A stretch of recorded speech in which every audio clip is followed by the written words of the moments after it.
All right, good evening, everybody. I can't believe this is, what did we decide, session 5? Is that right? So, yeah, we're nearing the end, and I hope that this academy has been educational, and you've been able to learn a lot about the city and how it operates and how many hardworking people are doing their best to serve you as Missoulians.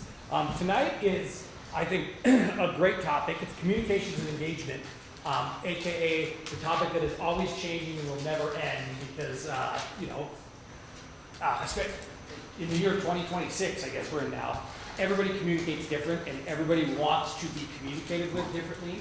And so the task of many of the folks who are going to talk to you tonight is to try and help us all figure out how to reach the most Missoulians, both by putting things in central places, but also going out and using all the different mediums that are out there. And I think that we've got some great people on staff. So we're going to start with Jeannie Merriam, who is our communications director, or as I jokingly just referred to her as like our head of bear deer population issues and duties as assigned, because as we talked about in session 1, we are a strong mayor government, but we have a very thin mayor staff. Jeannie does a lot of those things. And one's the mayor. So, in addition to communications, other things as well. But you're up. Thank you, Mike. Real excited to be here to talk to you because believe it or not, we have not included this in Local Government Academy before. I don't know why. It seems like every time we do it, we think of, oh, we should cover this, we should cover that. So, I'm very interested in hearing near the end what you think and what you wish you had learned that we didn't tell you. I have some colleagues with me today.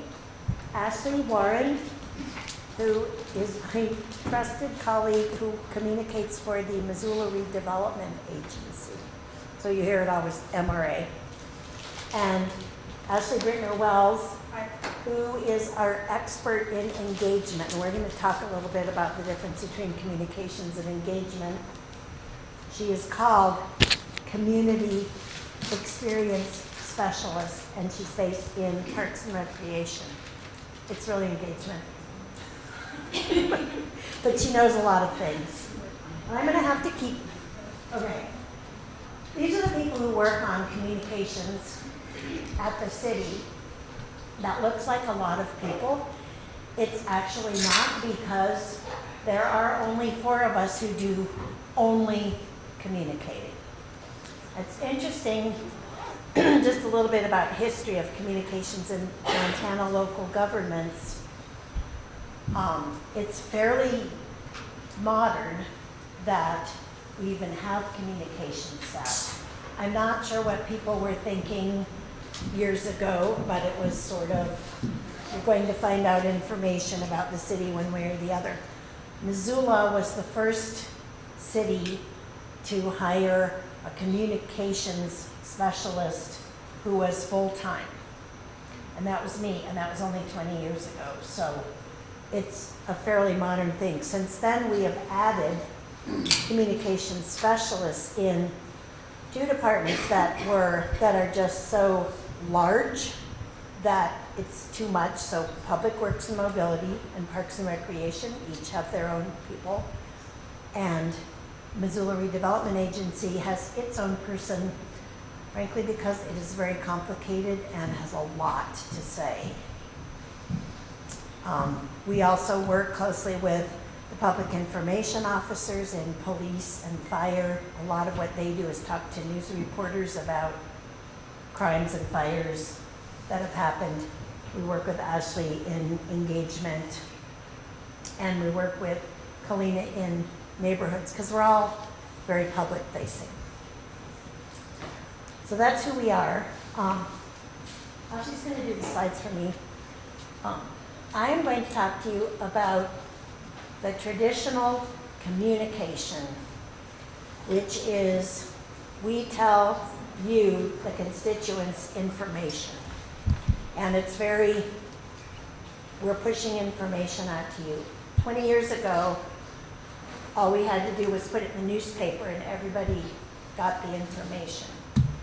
Now it's a whole different landscape, And so we use all kinds of methods, from our website to social media to ads on mountain line buses. We use every possible way that we can reach people, which is another complexity that has happened. I'm going to have us look at the website first. So I'm going to talk to you about how do you find out information that we are telling you. We're going to have Ashley talk about engagement later. This is the website. And I'm going to tell you, before we look at the website, that we are undertaking this year a website redesign. What we hear from people all the time, and even notice ourselves, is there's so much, as the city has grown, more and more information has piled into the website, and it's difficult to find what you're looking for. So we're trying to look at the navigation and say, how easy is it for people to find things here, and see what we can do to rearrange it so that it's easier. We're just going to look at some highlights. So first thing is, how do I find news? You go to the home page. Those news items right there, headlines, are the things that we really want to call your attention to today. Doesn't mean that it's all the news. Doesn't even necessarily mean the most important news. But we try to find things that have the widest appeal that most people would be interested in. Further down, there's news that doesn't have pictures, which is actually news that doesn't have pictures. Sometimes I think, well, this is more important. Do we have a picture that illustrates faster, easier roofing permits? Well, not really. So it ends up there. But you look at both places and you'll get a pretty good idea of news from the city. Second question we hear a lot from people is, who is my city council representative? You go up there and you go to government, go to city council, scroll a little bit down, there's all your people. But you say, how do I know which one of those is my person? Oh, there's a warden. So you can look at where you live. Oh, I'm in Ward 1. It must be Eric Nelson and Betsy Cost. And enter your address in. Yeah, right in this box here where the arrow is, that's where you would put your address in. Yes, if you're unsure, like, am I in Ward 1 or am I right on the line to Ward 2? You can search by your address. It's good to know who your representatives are. How do I report a concern? We get a lot of calls from people saying, I have a pothole. Come fix my pothole. And we say, go on the website to report your concern. And you can see, report a pothole, report a sidewalk that you're about to trip on, report a sidewalk that needs to be shoveled, hazardous vegetation. All of those things will send you to an individual form, and that form goes straight to the people who can take care of the problem. Hear your concern. I think we have a question. I've got a question. Question? If you wanted to report a concern but you didn't want your name and address attached to it, is that possible with any of your No. concerns? And why is that? I mean, you probably don't want spam, but what other reasons? We don't want spam, and I think because you're doing public business. I mean, a person who really didn't want to say who they were could always use the telephone and just call. You can call the street division and say, I have a pothole on my street, but I don't want to have my name attached to it. So if you call you be anonymous. Yeah. I mean, you don't have to have your name attached to it, but it helps. Mm-hmm. How about the search?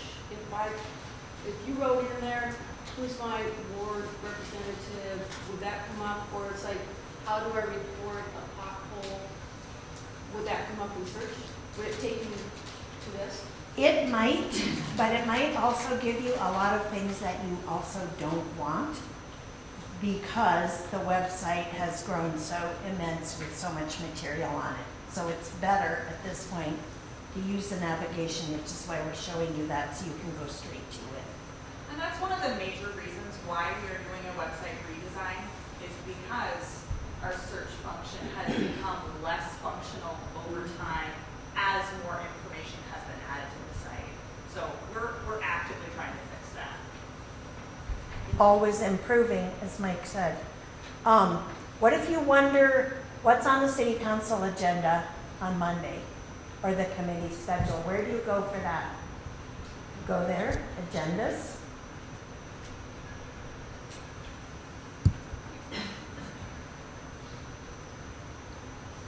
Another reason so much information on the website, it slows it down, right? So we're just waiting for the page to load. It's going to take you to a calendar. The city council agenda is posted late on Friday afternoons for the next Monday.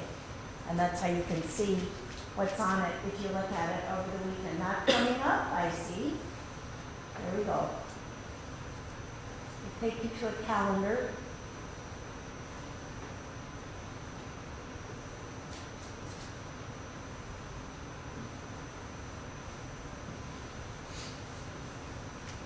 You click on the meeting and see the agenda. Same goes for, so city council meets in committees on Wednesdays, and you can look at the agendas for those committees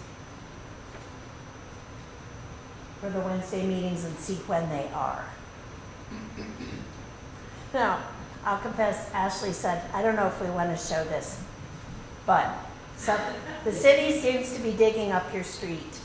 And you want to know, what is this project? What is happening on my street? This is extremely common. Usually, it has something to do with public works. It could be they're digging it up to put in a new water main, they're fixing a street, they're repaving. Go to public works.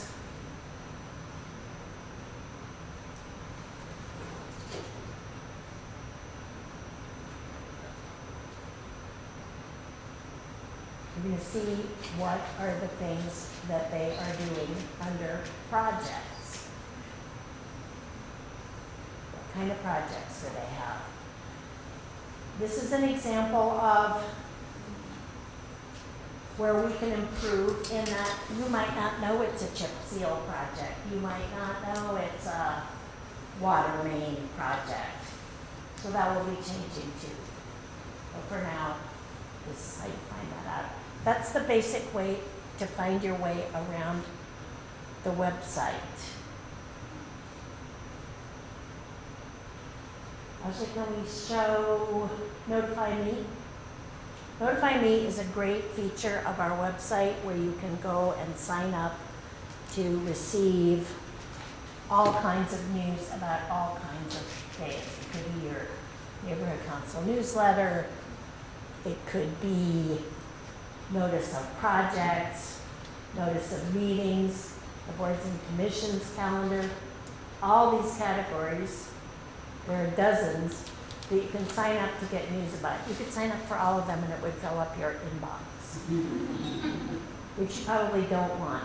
Legal opinions, projects, neighborhood council, and they're great. I myself get a lot of them.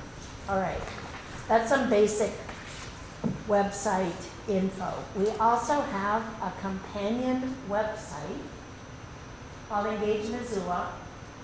Engage Missoula is where we put projects, small to large, that we want the public to know about, and we are asking the public to give us your opinion on them.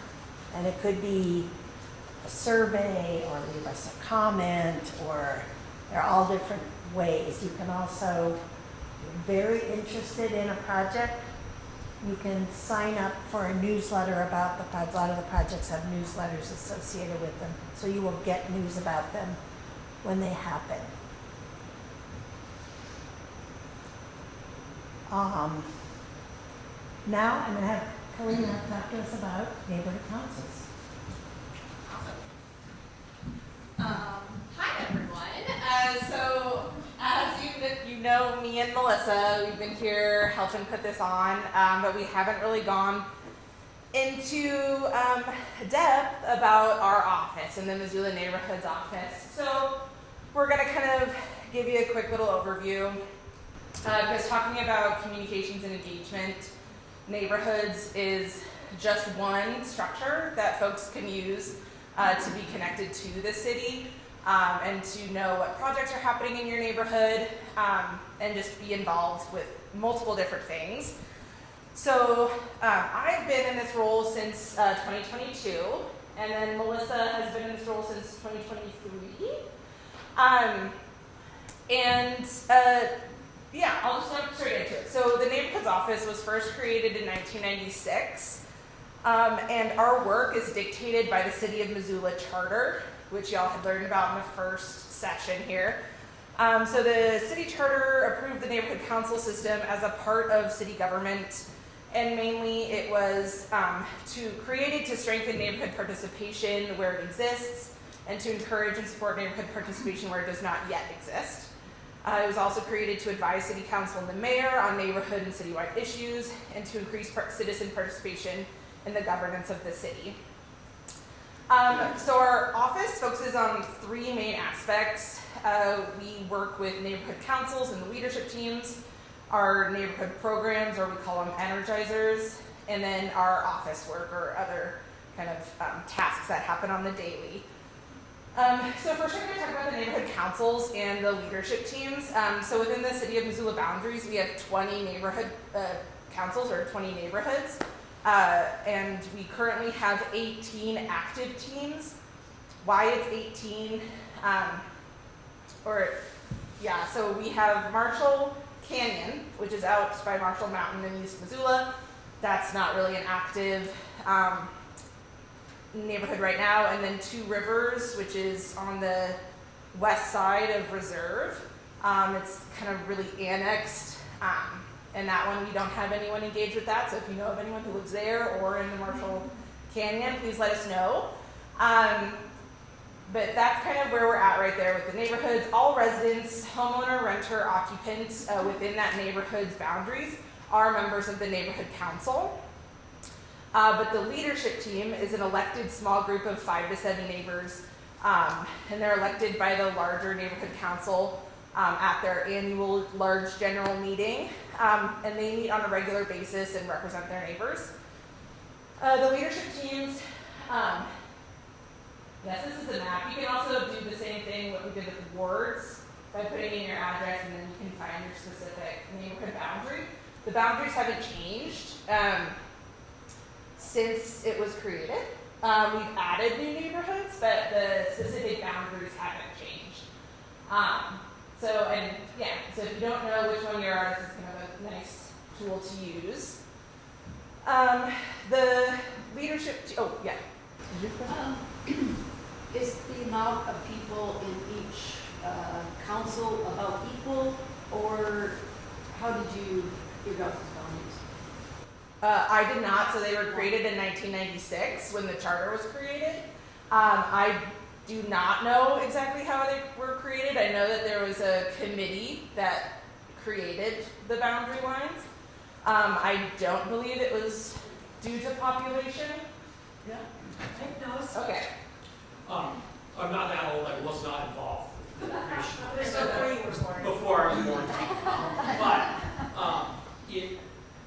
the reason that is very different than the council wards is because the thought process was that there are neighborhoods that have certain identities, and to try and group that, because sometimes the wards, basically by state law, have to be within a certain percentage of each other, and so you will see neighborhoods split right in half because we have 6 wards, and that's just kind of the way it works. But the neighborhood councils, the idea was that it would try and group traditional neighborhoods. The issue at the time was not every area of town had traditional neighborhoods, so some of the neighborhood councils were kind of formed to kind of group that together. That was the rationale.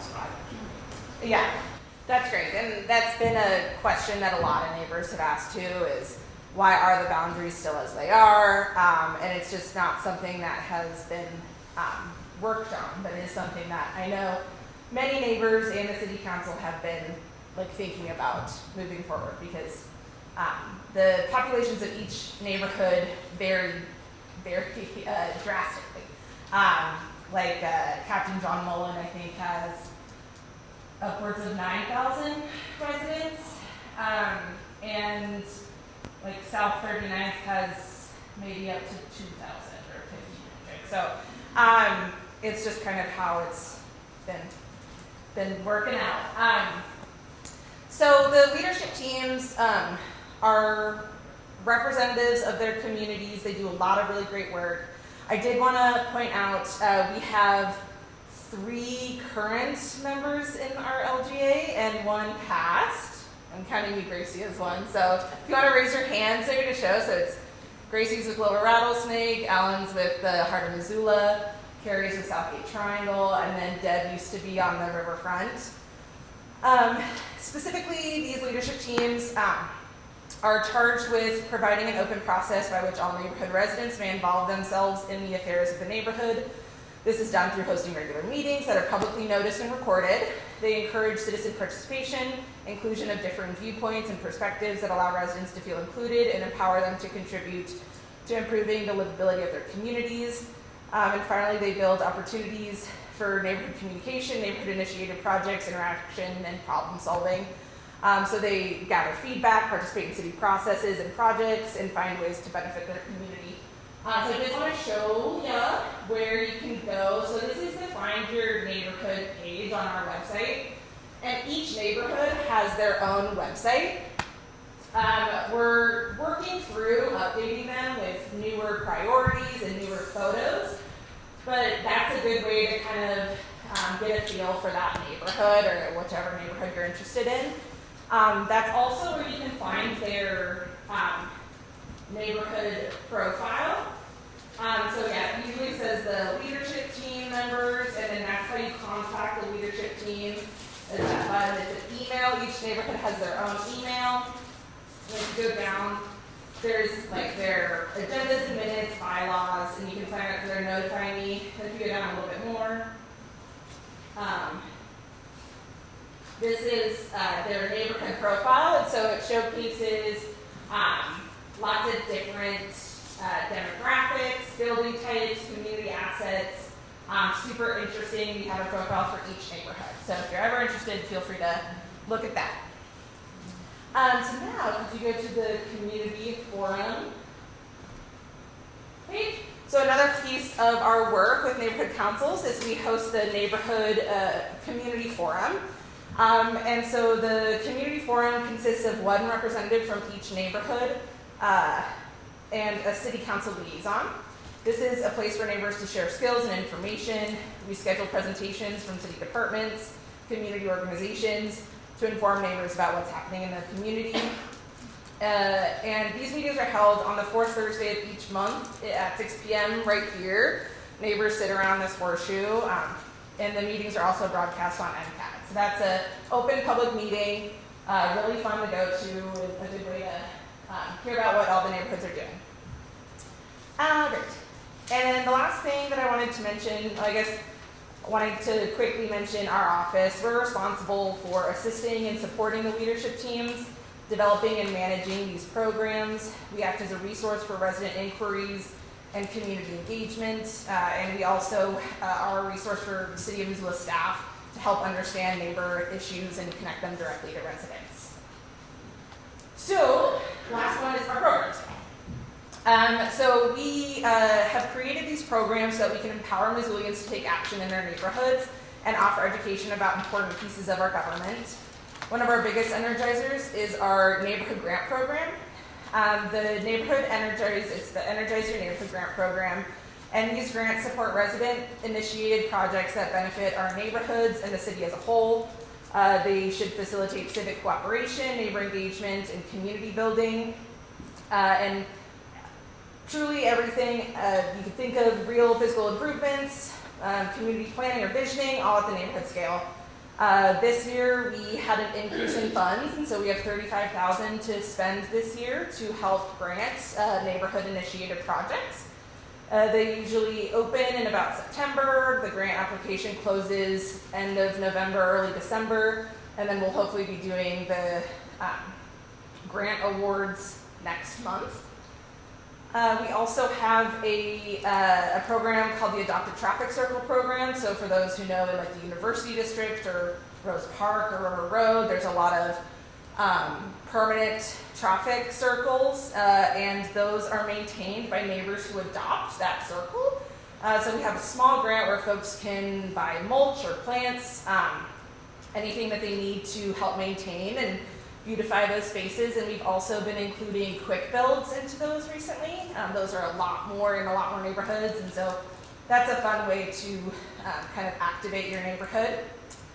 Yes? Quick builds are the temporary, they're not the permanent structures, yeah, so they have don't know the names for them, but yeah, pylons around, yeah, and some of them have a mural in them or planters and things like that. We also have our annual neighborhood cleanup where we partner with Parks and Rec and Garden City Compost and Republic Services to do a neighborhood cleanup in May this year. And then we have worked with Sunday Streets. We help neighborhoods put on block parties. We do the local government academy for all neighbors in Missoula, and then we also help with the candidate forums that are held during election years for city council and the mayor. We do those in collaboration with the League of Women Voters of Missoula. And so those are kind of our main programs. I think our website has some cool stuff on there. You can look at the profiles. You can look up kind of specifics on all of these programs. We also have the neighborhood resource guide, which we put in all your binders. And so if you're ever wanting to share that out, this is a good place the comprehensive resource guide right there. And then the last thing I just wanted to show you was the agendas and minutes. So all of these neighborhood leadership teams are a part of city government structure, and so they have open meeting laws and sunshine laws. So they have to post or notice an agenda at least 48 hours prior and post their minutes that folks know what we talked about. And so this is where you can find the agendas, meeting minutes, and honestly, I think they go quite far back. So you can go a couple years. But yeah, that's a thing.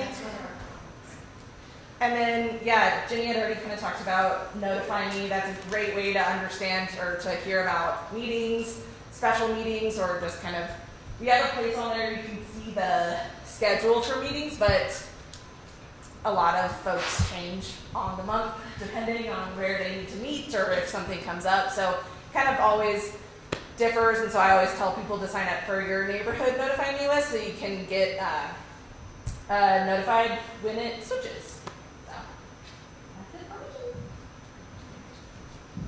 Oh, yeah, sorry. Just thinking about the grants. Yeah. Can you explain that process a little bit? I've never seen a grant, written a grant. Yeah. So. Yeah, totally. So the neighborhood grant program is meant to have neighbors write the grants. So it doesn't need to be like you don't need to take a grant writing class or anything like that.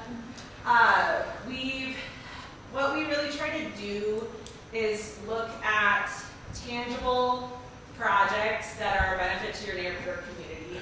So a couple examples have been, we've done murals in the past. There was some murals done at Mole School or in Northside Park.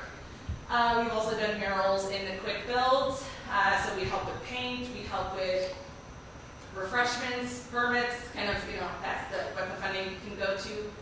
We've also helped with, I don't know if anyone's been on 3rd and Curtis, I believe, is where the rectangular rapid flashing beacon went in. And so we were one of the funders for that because we saw how important it was to that community directly by there and the wider River Road and Franklin LaFort. We've also done a lot of park projects, so we've done like bike racks or trees for parks.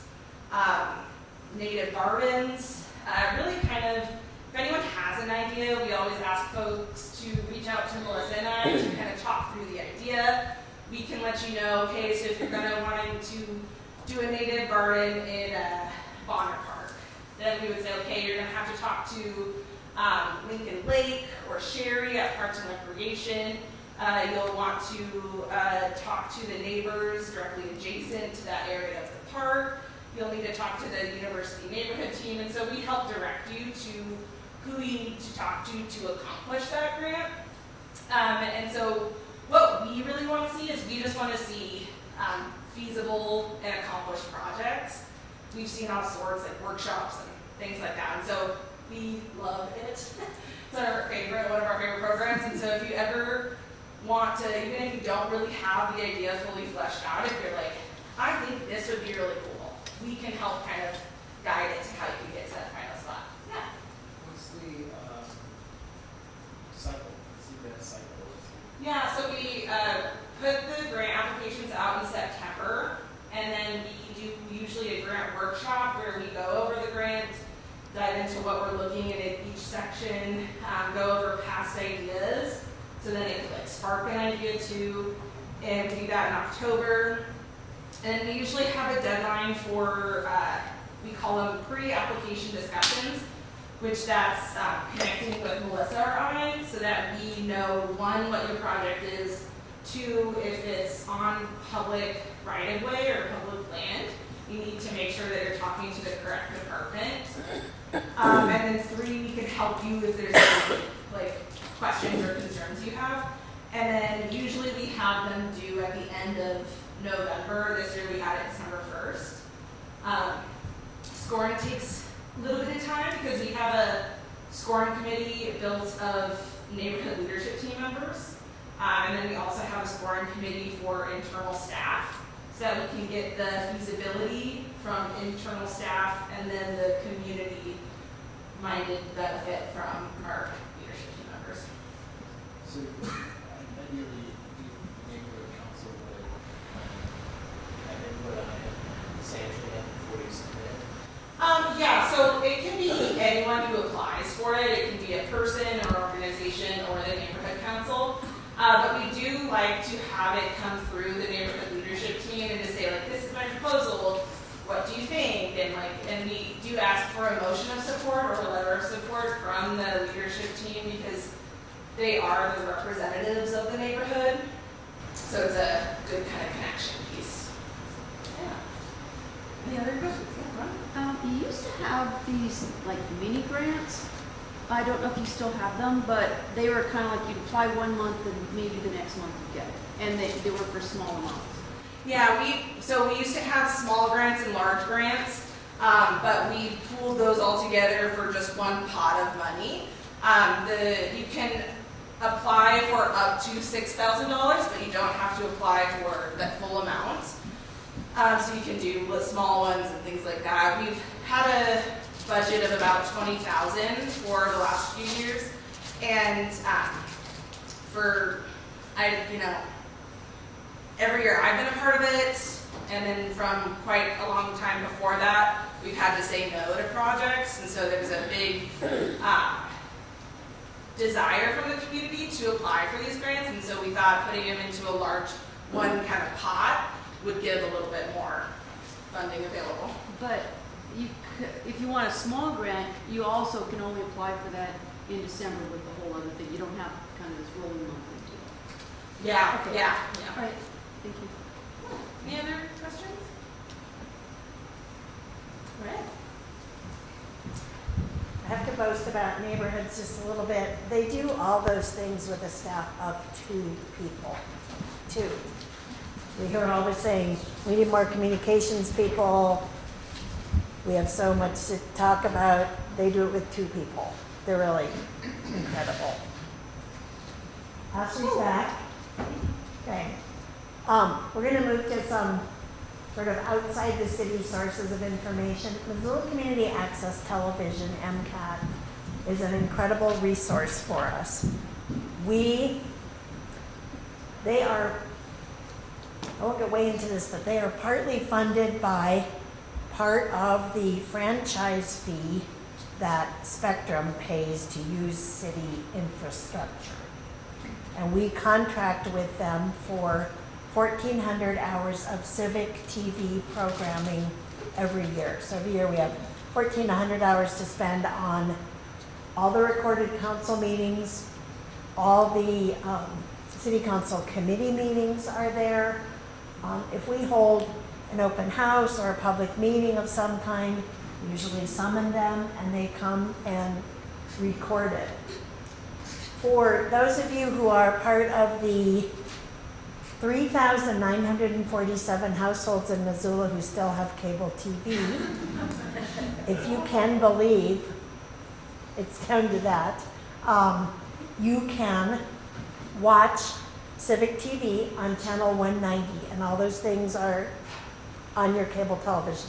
If you'd rather stream or you don't have cable TV, you can go to MCAT YouTube on their off of their website. They also have all the city meetings archived, and they have been uploading old video as a project and there are thousands of videos on there. If you want to go way back, you can go way back. If you're a social media type, we have City of Missoula Facebook and City of Missoula Instagram.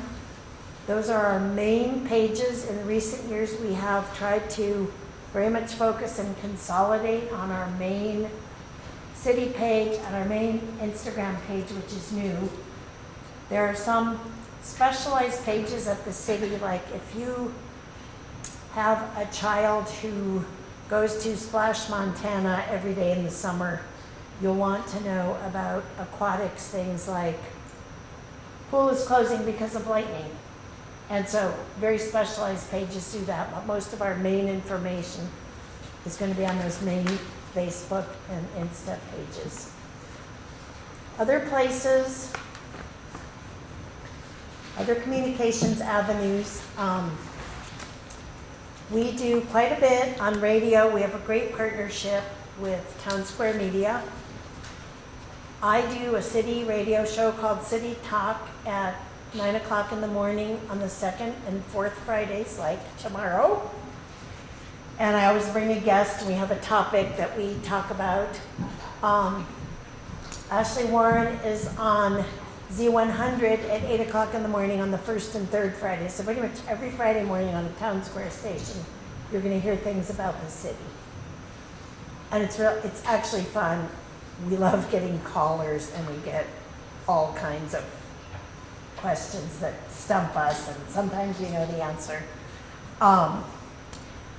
We do public service announcements across radio, all over town. Occasionally we do paid advertisements. One of the things we try not to do that because we are always very conscious that we are spending taxpayer money on anything that we do. And so it's infrequent that we spend money on advertising, but one thing that we have heard from our constituents is very important is advertising around the 4th of July about please don't shoot off fireworks in your neighborhood. And we pay for advertising across many stations during that time.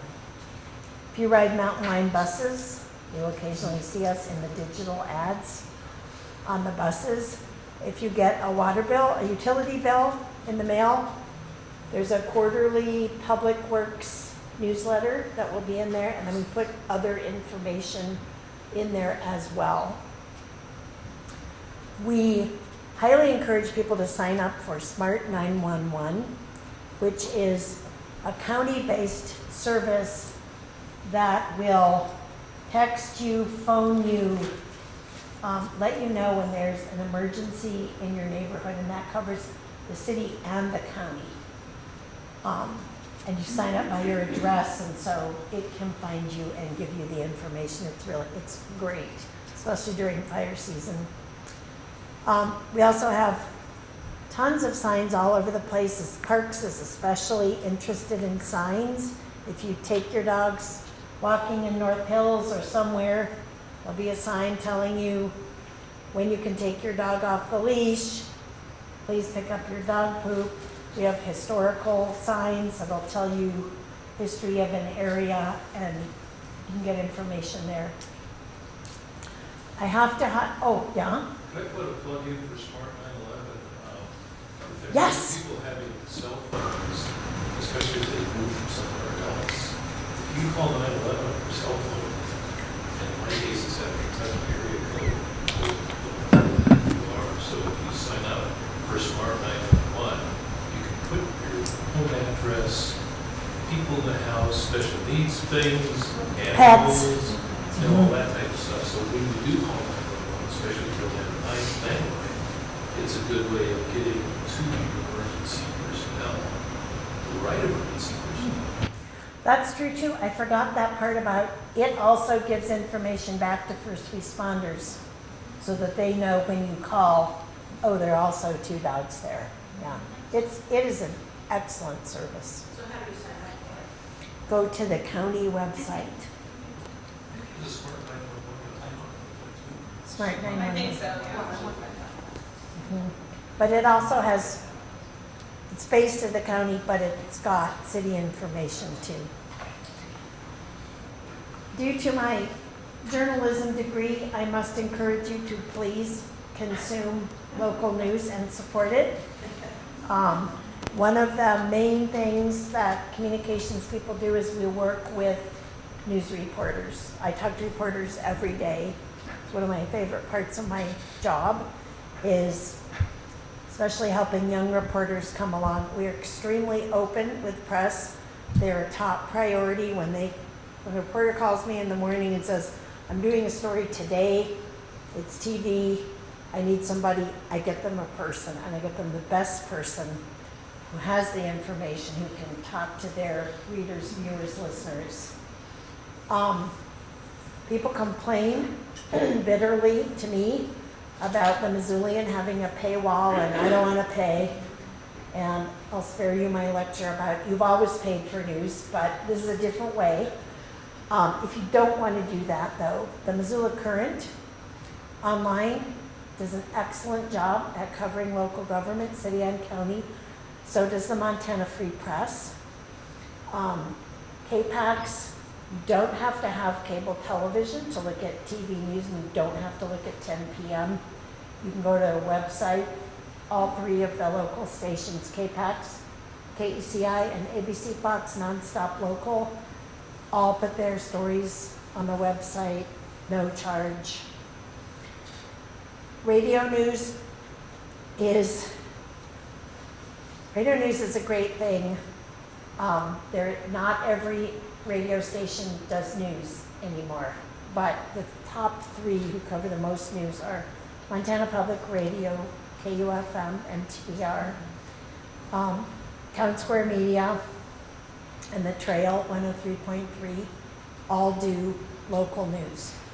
All of those things except the daily newspaper are free of charge.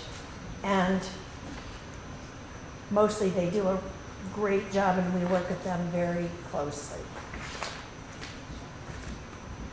Okay, that is what I have to tell you about how we give you information, how you can find information about us. I'm going to have Ashley Brittner-Wells come and talk to you about engagement, which is the opposite. It's when we come to you to get information from you. And then we'll all take questions. Thanks, Jenny. Yeah. Great job. Hi, everybody. It's good to see everybody tonight. I'm Ashley Brittner-Wells. I use she, her pronouns. I'm the Community Experience Specialist at Parks and Recreation. Like Jenny said, it's a lot of community engagement, which is super fun. I'm going to talk to you about some of what I do and what all of us do here at the city. I've been with the city for almost 5 years, and I've worked on almost all of these plans in one way or another that are up here on the screen, and I've seen a lot of you at our events, actually, so thank you for engaging with us. I saw a funny meme on Instagram yesterday that I thought was really just tells you a lot about me, and it said, kids that used to get in trouble for talking in class, what is your job now? And I was like, well, I actually get paid to have conversations. So that works out, and yes, I got in trouble for talking in class quite a few times. But now, you know, it's a really fun job. It's a very meaningful job. And so I'm going to tell you a little bit about it tonight.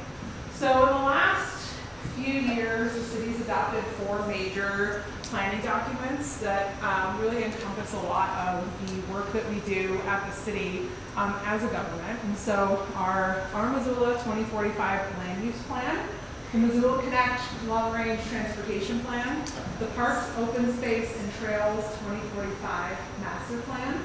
You know what? I forgot to write recreation. Parks, Recreation, Open Space, and Trails Master Plan.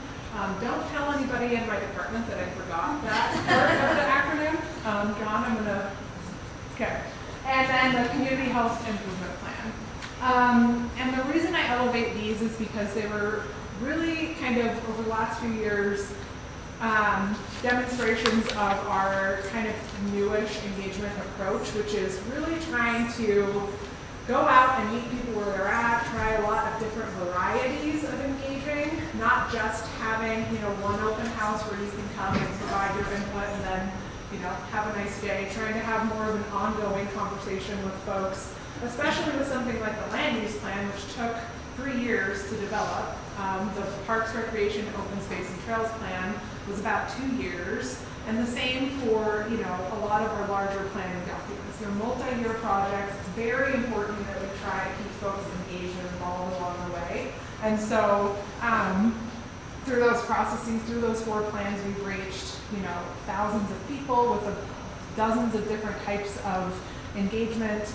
And also working super closely with our communications team to inform the community about when those events were happening. So super important that there's that sort of, you know, information sharing, and then you come or we come to you and we have that kind of two-way conversation. Recently, we also conducted a national community survey in late 2024. And I just kind of wanted to pull out a couple pieces of data. There's a ton in there about the way that residents rate our community and the way that residents rate the city specifically. But as a whole, Missoula, residents rated our community as excellent or good.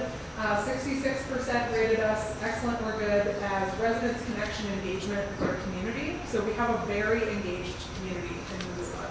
Folks are knowledgeable, they care about what's going on. You all are here, so this is a really good example.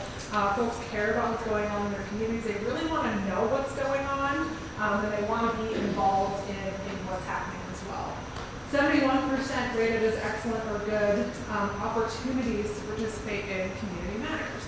And again, this is the community overall. This isn't specifically the city, but I really liked that not only do folks feel like it's important to connect and engage with the city, but there are opportunities to do it, or with their community, but there are opportunities to do it. In terms of how folks find out information about us at the city, Jenny showed you a few examples, but 84% rated as a major or minor source of engaging information our website. It's probably why we're going to do an update so that it's, you know, more user-friendly and easier to find information. 68% still get their printed or online newspaper, and then 59% city newsletters. So those Notify Me, all those different lists that you can join. There's quite a few folks that responded to our survey that get their information through those sources. I wanted to show this as kind of an example. This is a best practice of community engagement. It's called the Community Engagement Spectrum. It's by the International Association of Public Participation. It's a best practice for just sort of laying the groundwork for what type of engagement should I expect, and something that guides our engagement approach here at the city. So this, to actually become certified in this practice, you have to go through a training. There's a whole certification process, but this spectrum informs our work, and it informs a lot of other municipality and organizations' work as it relates to communication and engagement. So you can consider the inform column as really like your communication, like the stuff that Jenny was talking about. To provide the public with balanced and objective information, to assist them in understanding the problem, alternatives, opportunities, and/or solutions. Consulting, involving, and collaborating go along in terms of Consult is really to obtain public feedback on alternatives or decisions. Involving is to work directly with the public throughout the process. And collaborating is to partner with the public in each aspect of the decision, including the development of alternatives. Empower is really placing the final decision in the hands of the community. And so I would consider the neighborhood grants that Tony talked about as probably the closest that we get to that at the city, and empowering folks to bring ideas to us that then we can see to together. It's really very new to us. We're still doing our best to develop shared understanding and approaches at our events and throughout our staff, but really what's most important is that you know that there is a spectrum of what you can expect, and that it's our job to define that for you, at least at the events, in terms of, hey, this is the decision that we're making together, this is what we're going to do with your feedback, and then report back to you later what we actually did. Ashley, Yes, is your slideshow online? it's not. You can send it out to. Just that one, I couldn't read that. That's okay. Yeah. Thanks. And it's interesting. Awesome. Ashley, there's another question. Oh, sorry. Okay. That's not The other thing that we've tried really hard to do with the city over the last few years is break down barriers to participation. It's really important to consider these types of barriers that might exist for folks to be able to meaningfully participate in our events. And so I worked mostly on the land use plan that we adopted in late 2024, and really worked hard to get folks the information about that process, about that plan, because as we know now, and as we've known over time, that leads to a new zoning map for our community. And that's a super impactful, super important thing, not only if you're a developer or a person who wants to put a little, small, tiny house in the back of your larger house, if you'd like to, build an apartment building, even if you're not building housing or building anything, it's important to understand the land use plan and what our zoning map allows, because it's our community, it's how we experience our community. The built and natural environment are really, when you walk out of your house, what do you see? How do you get there? Where can you live? Where do you go get coffee? What are the things that you experience in your neighborhood? Like, that is what a land use plan is really informing. And so super, super important to us that as many folks in the community as possible could be involved in that process. And so the types of things that we consider when we're planning our events for that, and also for other, planning processes, the Parks Master Plan, the Long Range Transportation Plan, and other plans consider these things too. I'm just speaking from my experiences working on that project. But considering the time of day, location, and the physical space in which you're having an event. And so we're all in council chambers right now, and I feel comfortable here, but I work at the city. A lot of folks don't necessarily feel comfortable coming into council chambers. It feels a little bit formal. It feels a little bit unapproachable. If you haven't come before, it's a little bit intimidating. And so when we were planning our events for the Missoula project, we didn't hold them here specifically. We held them at places like the Missoula Public Library, the Good Workspace downtown. We held them at the community barn over on River Road. Garden City Harvest. The community barn over there. The fairgrounds. Thank you. Everyone's being remembering for me because I don't have one right now. So how are you going to feel when you come into a space and want to engage with a process? We have them in schools, cafeterias, gymnasiums, things like that, right in folks' neighborhoods. And then also having multiple events, so not just one event in the evening, but maybe there's one during the day, and then there's also one in the evening, and then also you can engage with the project online. Offering food and drinks and childcare when available at our events has been really successful to get parents and working folks and kids involved in our engagement events. Considering how folks can physically get to the event, so is there parking, is there a bus line? Do I have to park, 6 blocks away and walk in, or is there a way for me to actually come in comfortably to the event itself? And then letting the community know when the event is and sending reminders. So that's how we partnered with the communications team. I went on City Talk. I think I was like more regular of a guest than Peter Christian at one point. Like, I think he was like, you don't need to come back. Like, we know what you're talking about. But using all of the tools to our disposal to get the word out about the fact that, hey, on Tuesday, March 19th, that's not the real date, hypothetical date, insert hypothetical date here, we're having insert hypothetical event at this location, this is what you can learn, this is what we're going to be talking about, so that more folks than just read the newspaper or go to our website or sign up for our newsletters can get that information. Working with community groups to amplify the event. So I would send out notices about our events to different nonprofit organizations. For our Missoula, we partnered with Common Good Missoula, which is a community organizing collective in town that represents dozens of nonprofits and neighborhood groups and churches and labor unions and different groups in town to reach more people to make sure that they understood and knew about the project. Providing online and in-person opportunities, I already said that. Trying to, if we have it available as an open house in person, putting it online, and then hopefully vice versa when possible. And then, like I said, really letting you all know what the decision space is, what we're going to do with your feedback, and then later at the next phase or the next step, telling you what we did with your feedback.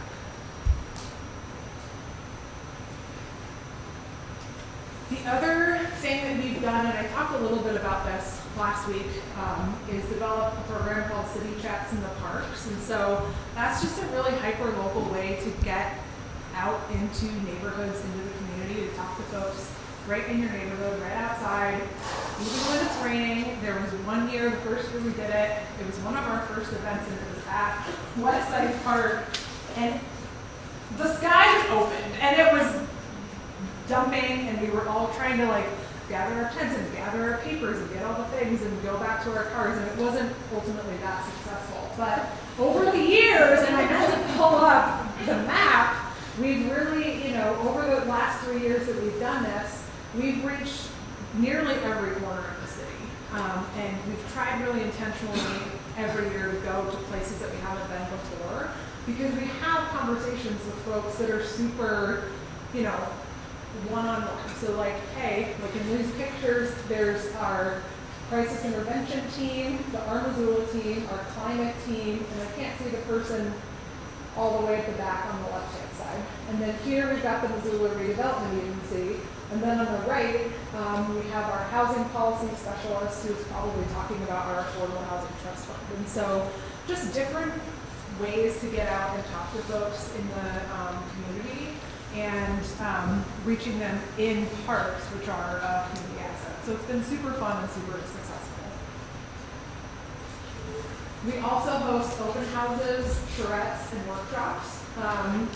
The talk is what was called a Jubal Talk. It was what we partnered with Common Good Missoula on for our Missoula project, and it was right at the beginning, trying to just say why should I care? At the time, it was called a growth policy, and I don't have a planning background, and I was kind of sounds really boring, you guys. We gotta make this sound more exciting for people. Why would I care? Growth policy. I'm just a person that lives down the street. I have 2 cats. I don't know what, not a planner. Why should I care about the growth policy? Well, for the reasons I said earlier, it's super important, and everyone in our community should hopefully care and want to know about it. And so we hosted table talks to kind of get at the heart of what the growth policy was really about for us.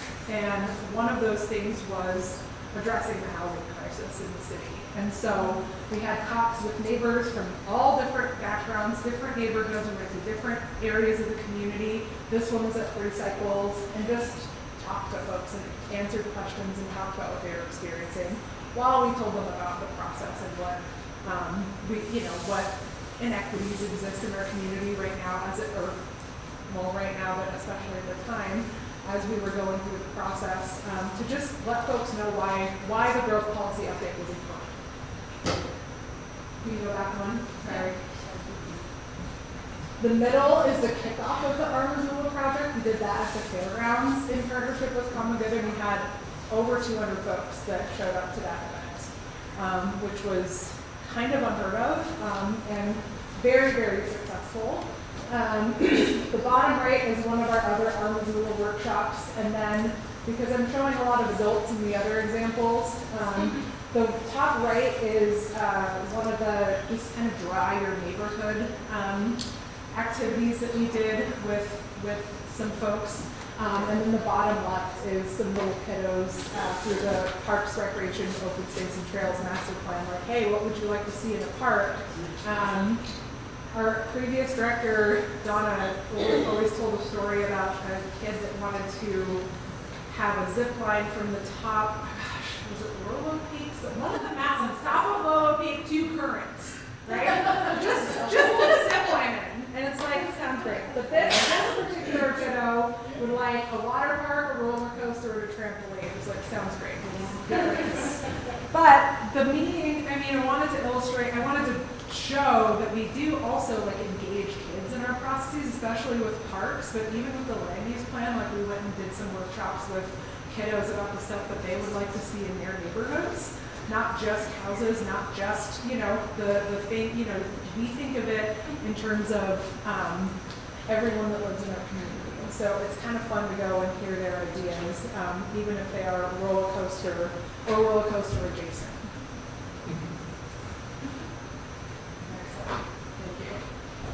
Here's our friend Melissa. I happened to find this online because I was looking for someone giving public comment at City Council, and this is one of the Google image search. Incredible. And I was like, well, it's going to be kind of meta because we're in the room and she's here and there. But this is the neighborhood council updates that neighbors give to council. Every week there's an opportunity for leadership teams to provide updates at City Council. And then obviously we're in council chambers also in a picture. But Jenny's going to talk a little bit about public comment at City Council as an engagement. And I encourage my City Council colleagues to jump in, contradict me, add to. I'm qualified to talk about this because I have probably been to more City Council meetings than anyone in this room. Decades of Monday nights of my life have been spent at City Council, and it's a fascinating exercise in human behavior of city staff, electeds, public, everybody. The reason, the legal reason that there is public comment on non-agenda items in 2 places on the council agenda is that it's required by law. And so everybody does it. It's also a misunderstood avenue in that a lot of people come to the council meeting expecting they can ask questions and the council's going to talk back to them, or they will get in conversations or debates, and it's not meant for that. It is most useful for council members to learn things that people are noticing in the community, know in the community, and want to make sure that the entire council knows that those things are happening. And council members appreciate that because they do learn things like, this is happening in my community. There are many ways to engage with your city council person. I think council has already talked to you in a different session about, you can call them your representatives, you can email them. A lot of them will go to coffee with you. They will answer email. People get very stressed, and people on the council have varying levels of ability to be responsive in that lots of people have very demanding full-time jobs and they're on the city council. Some people are retired or don't have a job and are able to spend a lot more time. But that's what city council comment is for, is I want to inform my city council of a thing in my community so that they know. Then they may choose to engage with you. You may follow up with an email. You may not, but then they're informed. So that's what it's for. Do you have questions about that? Does everybody, oh, I'm sorry. Does everybody have a chance to speak at the city meetings? They do. It's limited to 3 minutes per comment. Sure. And the procedure recently changed so that there's a public comment period at the, this is for items not on the agenda. So every agenda item, people have a chance to comment on. For non-agenda items, people can sign up and be able to speak in that one. And then at the end of the meeting, for people who want to stay till the end, people can speak. And the council will take as many people. I have been in city council meetings that go until 4 o'clock in the morning. That's not everyone's best practice. And the council does not feel exceptionally smart by about 3:30, right? But when there's, I mean, I have seen line to speak out the front door also. Other nights, it's just a few people, but they try to accommodate everybody. They don't, I've never seen a council meeting where they say, okay, no more comment. That just does not happen. Do you have to add anything, council people? I would just say I have around 12,000 constituents. Not all of them contact me, but when folks do, I do my best to try and respond to them. But I also can't spend hours and hours and hours on one person because I have 12,000 constituents and a lot of other things going on. So I will do my best to respond substantively. But I can't hold the ball back and forth eternally. So council comment is helpful to you though, because you're being informed of something along with everyone else. And, yeah. Right. And I think council listens. We do. They do. We listen to the comment that comes in. Yeah, it is always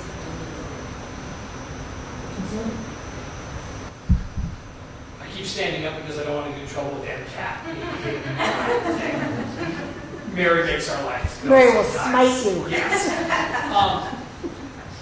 I think public comment is always fascinating because you learn a lot, and the general public comment that comes down and gives it at the meeting is important. If people want that opportunity to kind of be heard on the record or be seen on the record.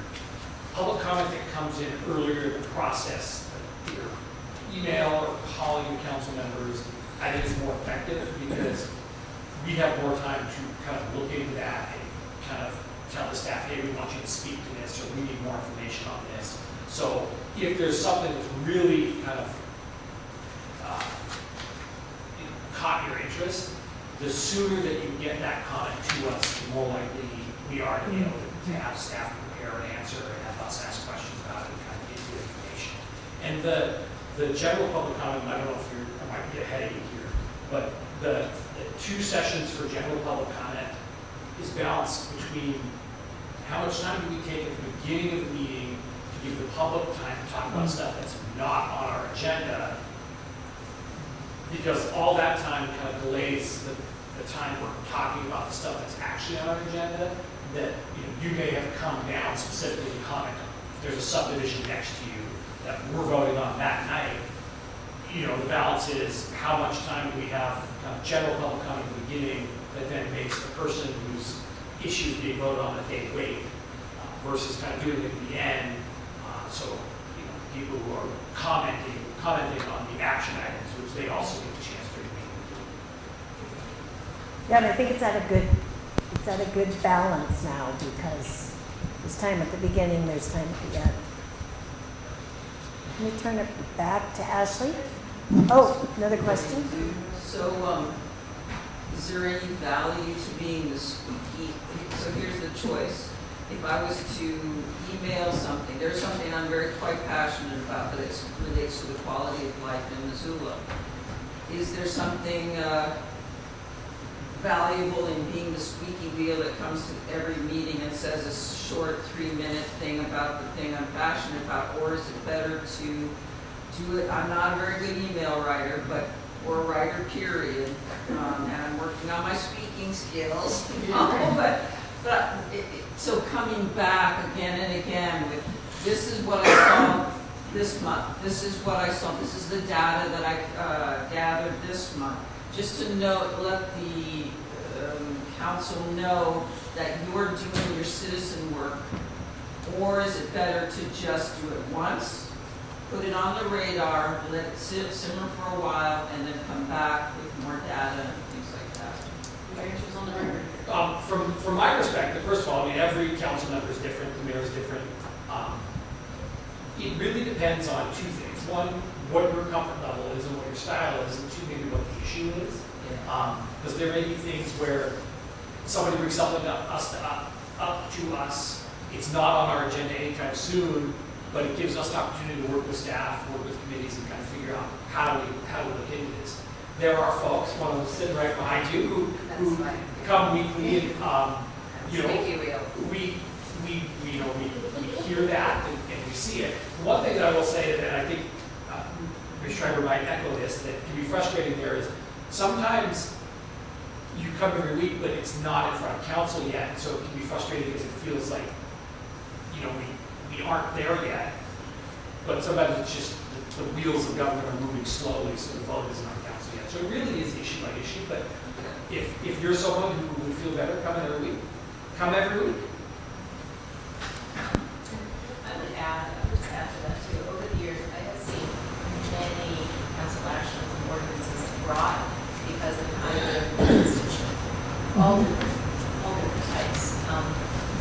We don't come with like all of the ideas prepackaged to be elected on the council. You get elected in council, there's so much you learn, you continue to learn every day, every week, every year in this job. But sometimes constituents have really great ideas, and they're reaching out to a counselor that might not have thoughts about this. I think this is an issue, and it's a process. But good stuff comes from the communities. Like we have numerous ordinances where it has generated, not necessarily from counselor, but from the community reaching out. We're just playing music wrong and down. Yeah, I like this. I would add that I agree. I think in the time I've been on council, there's been a lot of interesting things that have been worked on because of something we learned about, especially when it comes to maybe service that isn't being done well or things we can improve on. One of the things that sometimes I'll chuckle about, especially when you talk about like you'll have a long line of people at the doors, we'll have a public comment and do it. I believe in X and you're not listening to us. And then 2 people later, I believe in Y and you're not listening to us. And it's like, well, you just both use the same logic or the same argument, but want us to do different things. And so there's one thing about public comment that can be tough is there's a big difference between the opportunity to be heard and getting your way. And especially when it comes to like subdivisions, which is just something that I come back to, we're governed by state law a lot of those things, and a lot of the public comment is, I don't want this next to me. That isn't necessarily a criteria that the council has to make a decision. So sometimes it's like, yeah, you were heard, and then it's on the record, but it's not necessarily the way that it's going to go. So that can be a tough one sometimes. One of my favorite things about being a squeaky wheel is that I get to meet other engaged people from the community. And it's really educational to hear what the other public has to say, or you can find that you can collaborate. I don't know, I've learned a lot, I've appreciated it. And I also wonder, do we ever turn down subdivisions? Do we have examples of doing qualifications with them? Because it just, I've only ever seen that week, I guess. Over the years, council has definitely turned down subdivisions. And then the city's also been sued over some of them, which is where we've got to be really careful because when you, and I use subdivision as an example because it's a quasi-judicial proceeding under state law. And council has to basically issue what's called findings of fact and conclusions of law. And that gets put out in a report, staff has to summarize it. And then if the applicant doesn't feel like they're right, some of the law we're following, they can engage litigation. So But I think it's important to remember with development and subdivisions that city council cannot prohibit people from developing their property. They can put some parameters on it and some sideboards, but one of the most memorable examples of that to me was with the condominiums on 4th Street, down the street from the former Missoulian building. We had a line out the door of people coming up and saying, just say no. And the council was, they can't say no. They can't say, you're prohibited from developing your property because people don't. I mean, that would technically be a taking, right, lawyers? And so people often, they say, they leave and they're saying, they don't listen to me, they never do what I say. And I always feel terrible when people leave feeling that way, because I always feel like we should have done a better job at helping people understand that they can't prohibit a property owner from developing his or her property. And I just feel bad when people leave and feel angry. And this is something that probably for the last few decades, we talk about every day at the city of people are burned out on growth. And we hear a lot from people. Don't let anyone else move here. We don't want any more new houses. And all the city can do in that case, since this is a free country and people can move here and people can have children who would like to grow up and stay and live here, we can mitigate the effects of that development on neighborhoods, but we can't say, no, you can't develop your property. And it's very interesting conundrum. Okay, one more. Sorry. Because I think land use is huge. It's really Land use interesting. does, generate a lot of emotions.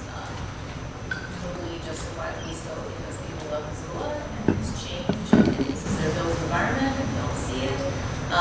But when city council is hearing a land use item, like as in a subdivision, something that we will be making a quasi-judicial decision on involving property rights, we cannot speak about our thought process until we have heard all public comment. And that can be several months.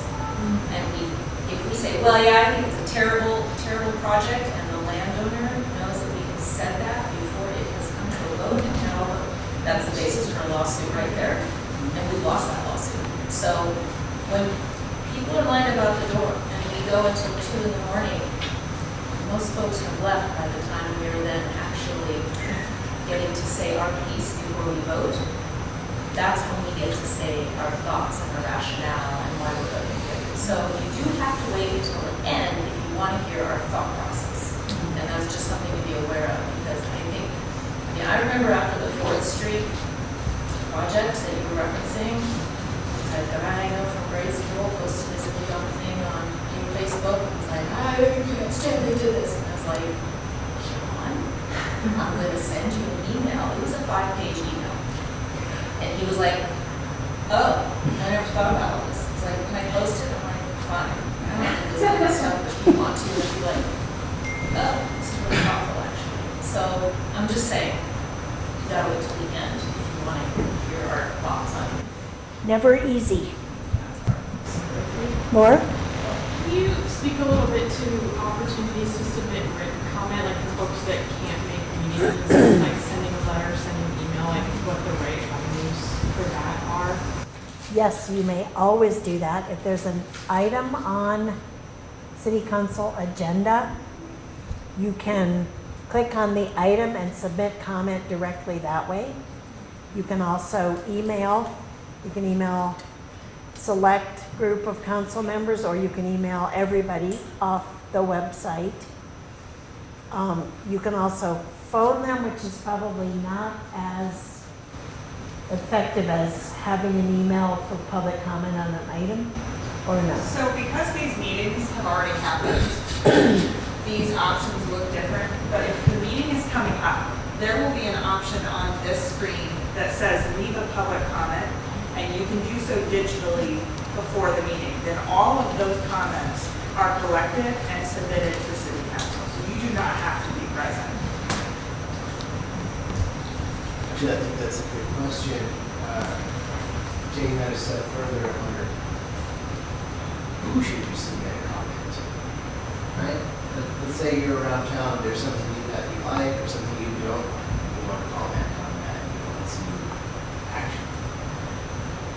Who do you say? I always thought, write the mayor. Right?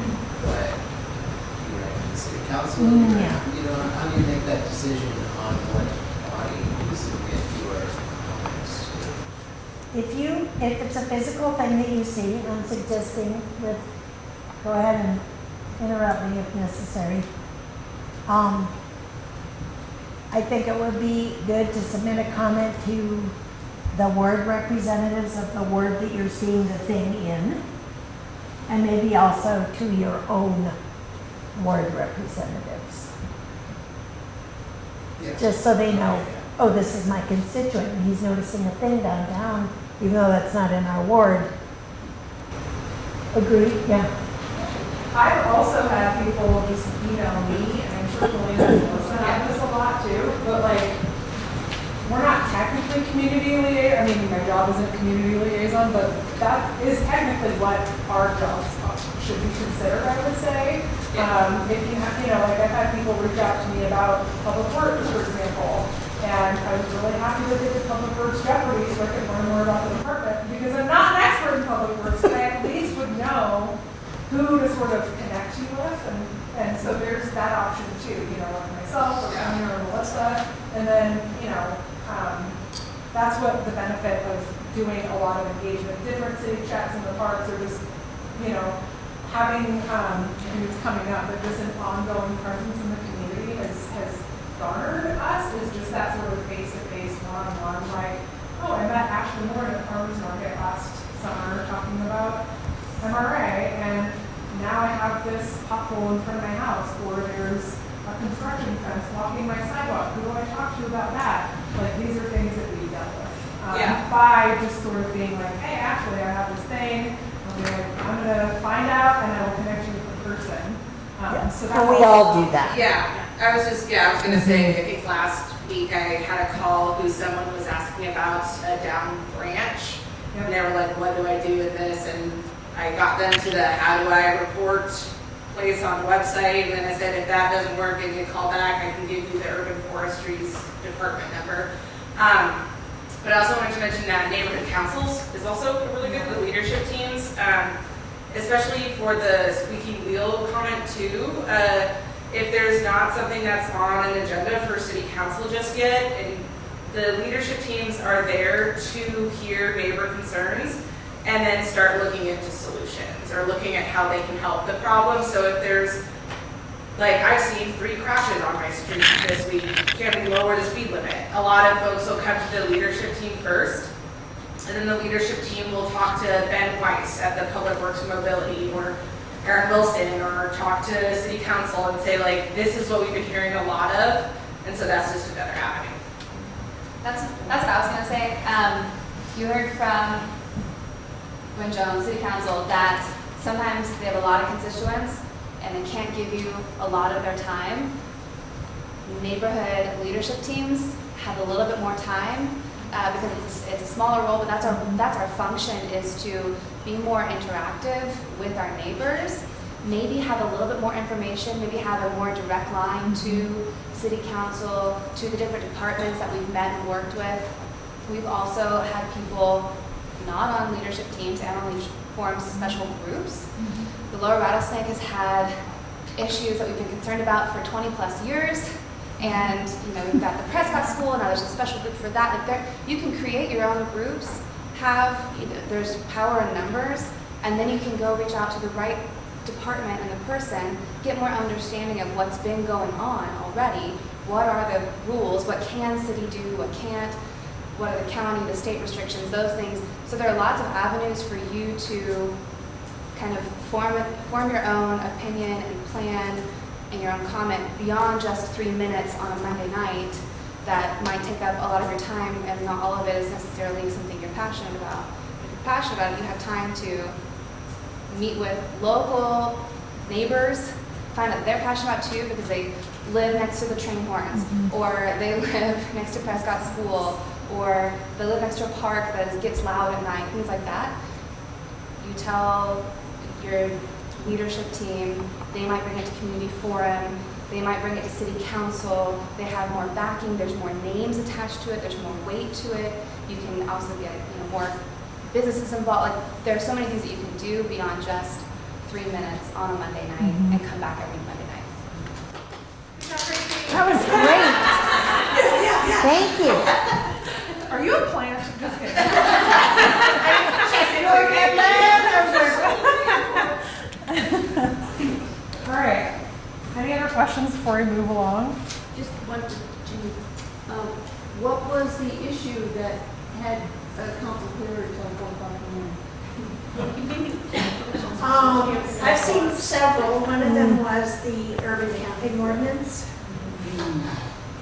which went for, was very contentious. I think the 4th Street condos were kind of out there too, like 2 or 3 in the morning.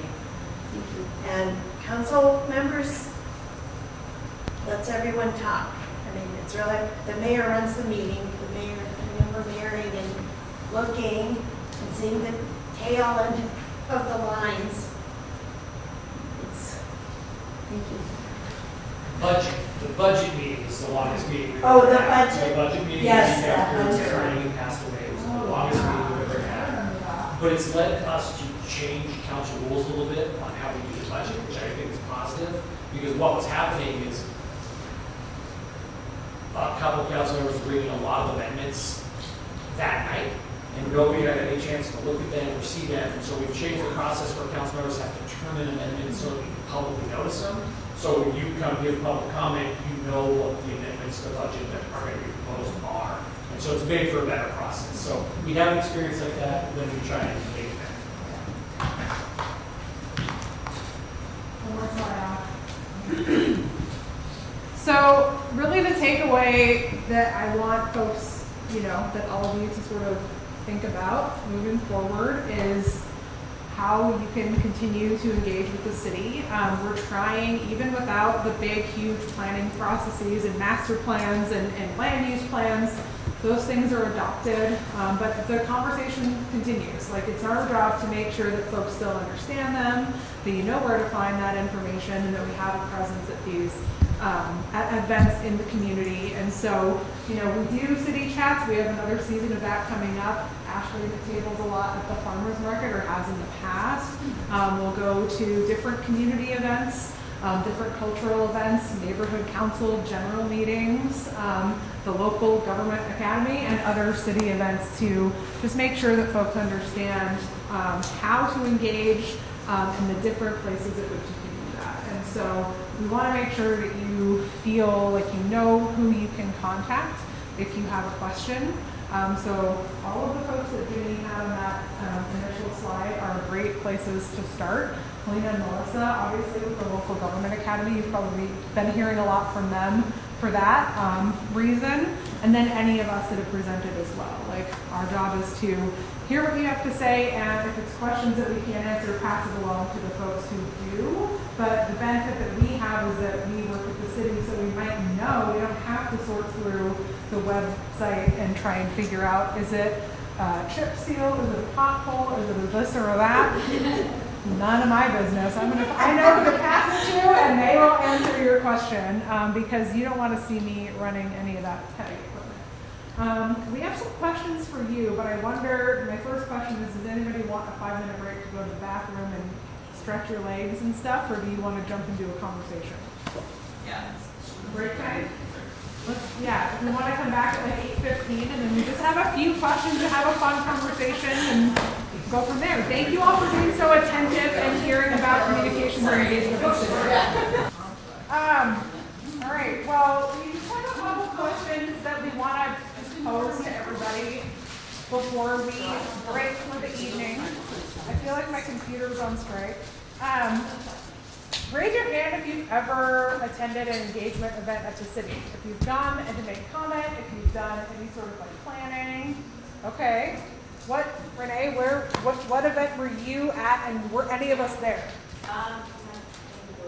Okay. I can't imagine. I feel like I'm It was everywhere. at the West Side Park this Yeah. past summer, and it was about the roundabout of Scott and Phillips. That was a city chat in the That park. was the rainy Yeah. one, And yeah. I live 2 blocks in from there on Oh, sweet. Phillips, so Okay. I was really concerned and Yep. worried about it. Yep.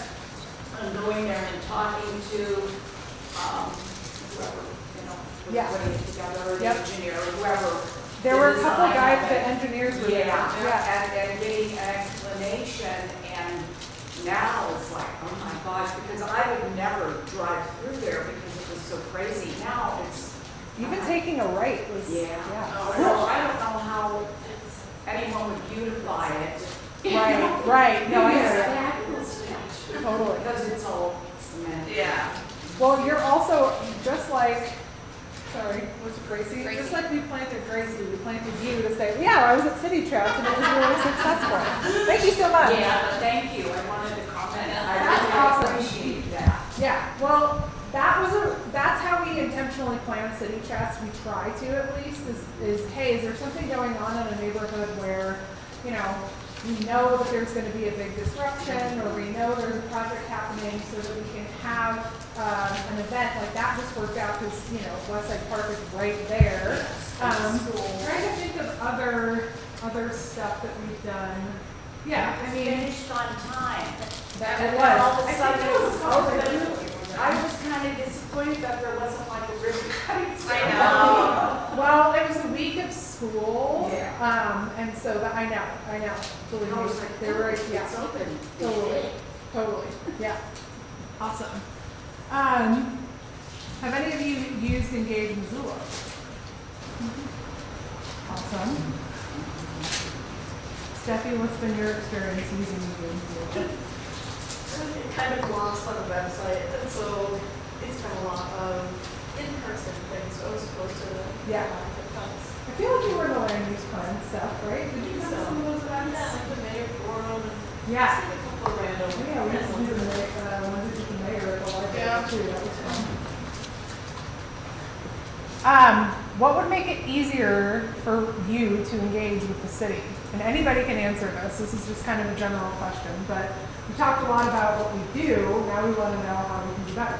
Yeah, so, I mean, maybe I just haven't signed up for the right notifications, but I regularly have to go back to Engage Missoula to see what's new and what's out there.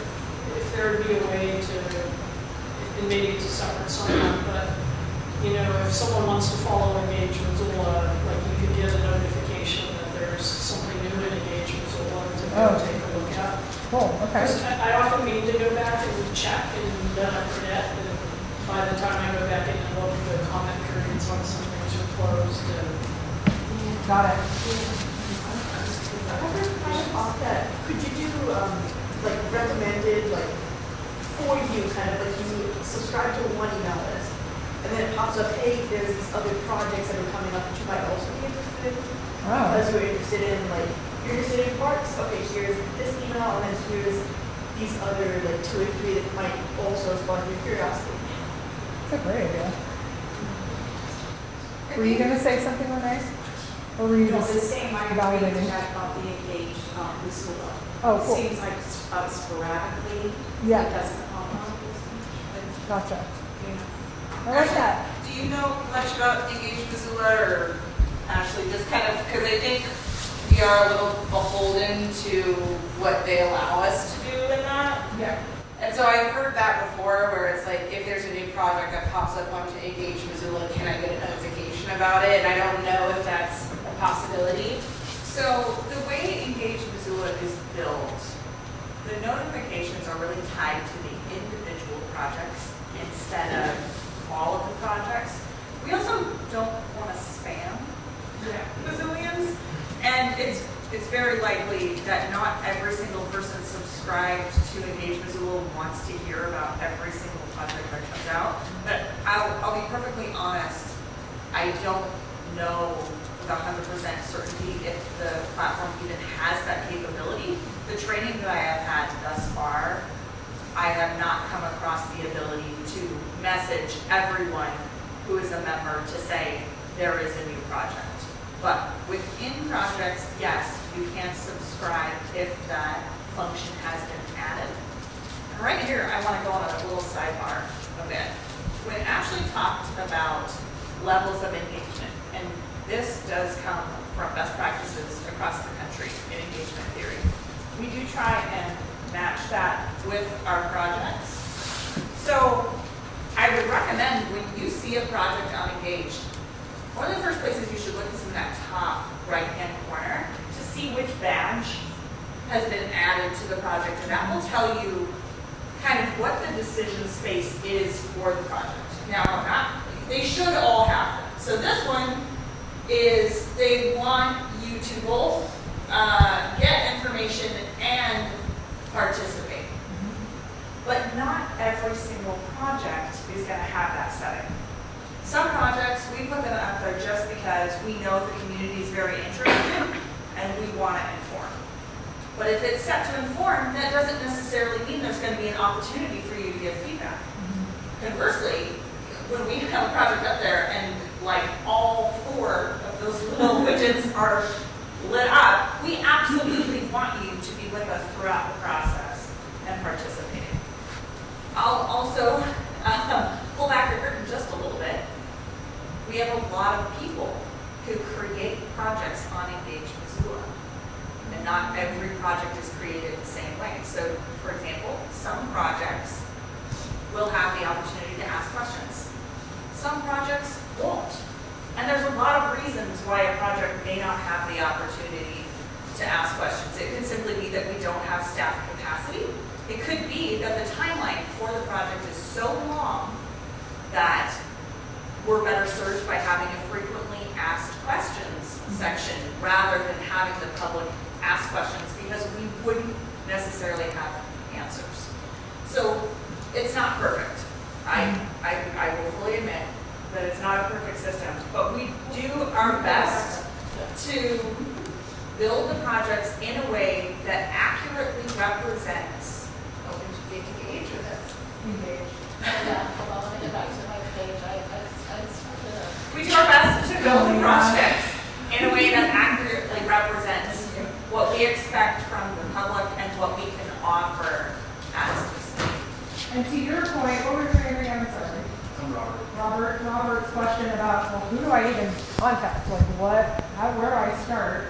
I mean, and I told him, like, yeah, you should be able to reach out to anybody at the city, and they should be responsive to your question, or they should pass it to somebody who will be responsive to your question, because we all work for the city, and we're accountable to you, and that is why if you email us, you should expect an answer back. Like, it's how this is supposed to work. That said, on Engage, there is a list of who's listening. So who is in charge of this project?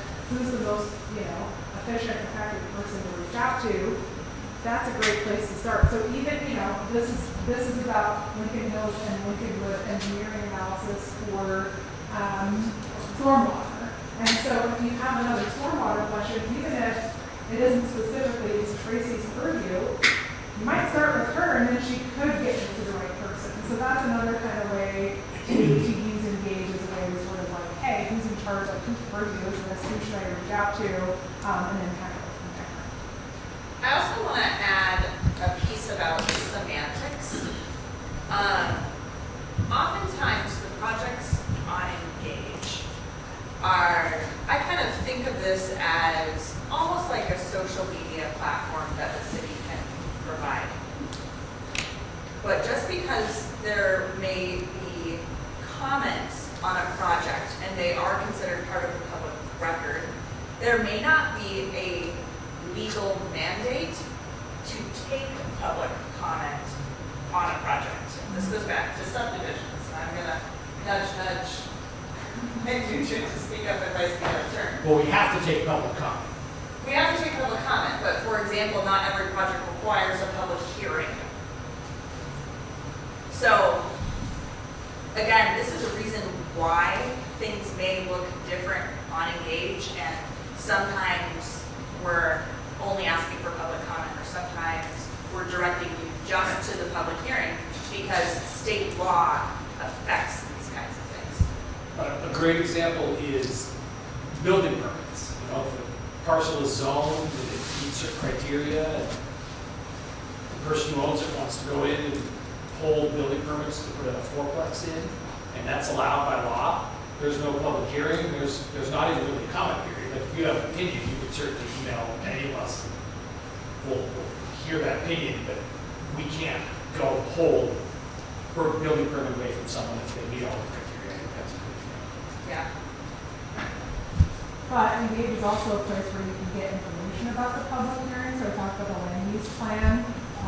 So to Ashley's point, you know, when there is a public hearing and there's an Engage Missoula page, the information about that should be on there. So, I mean, that's our job, is to make it like, you don't have to go to council and find out when the council page on our website to find out when the public hearing is.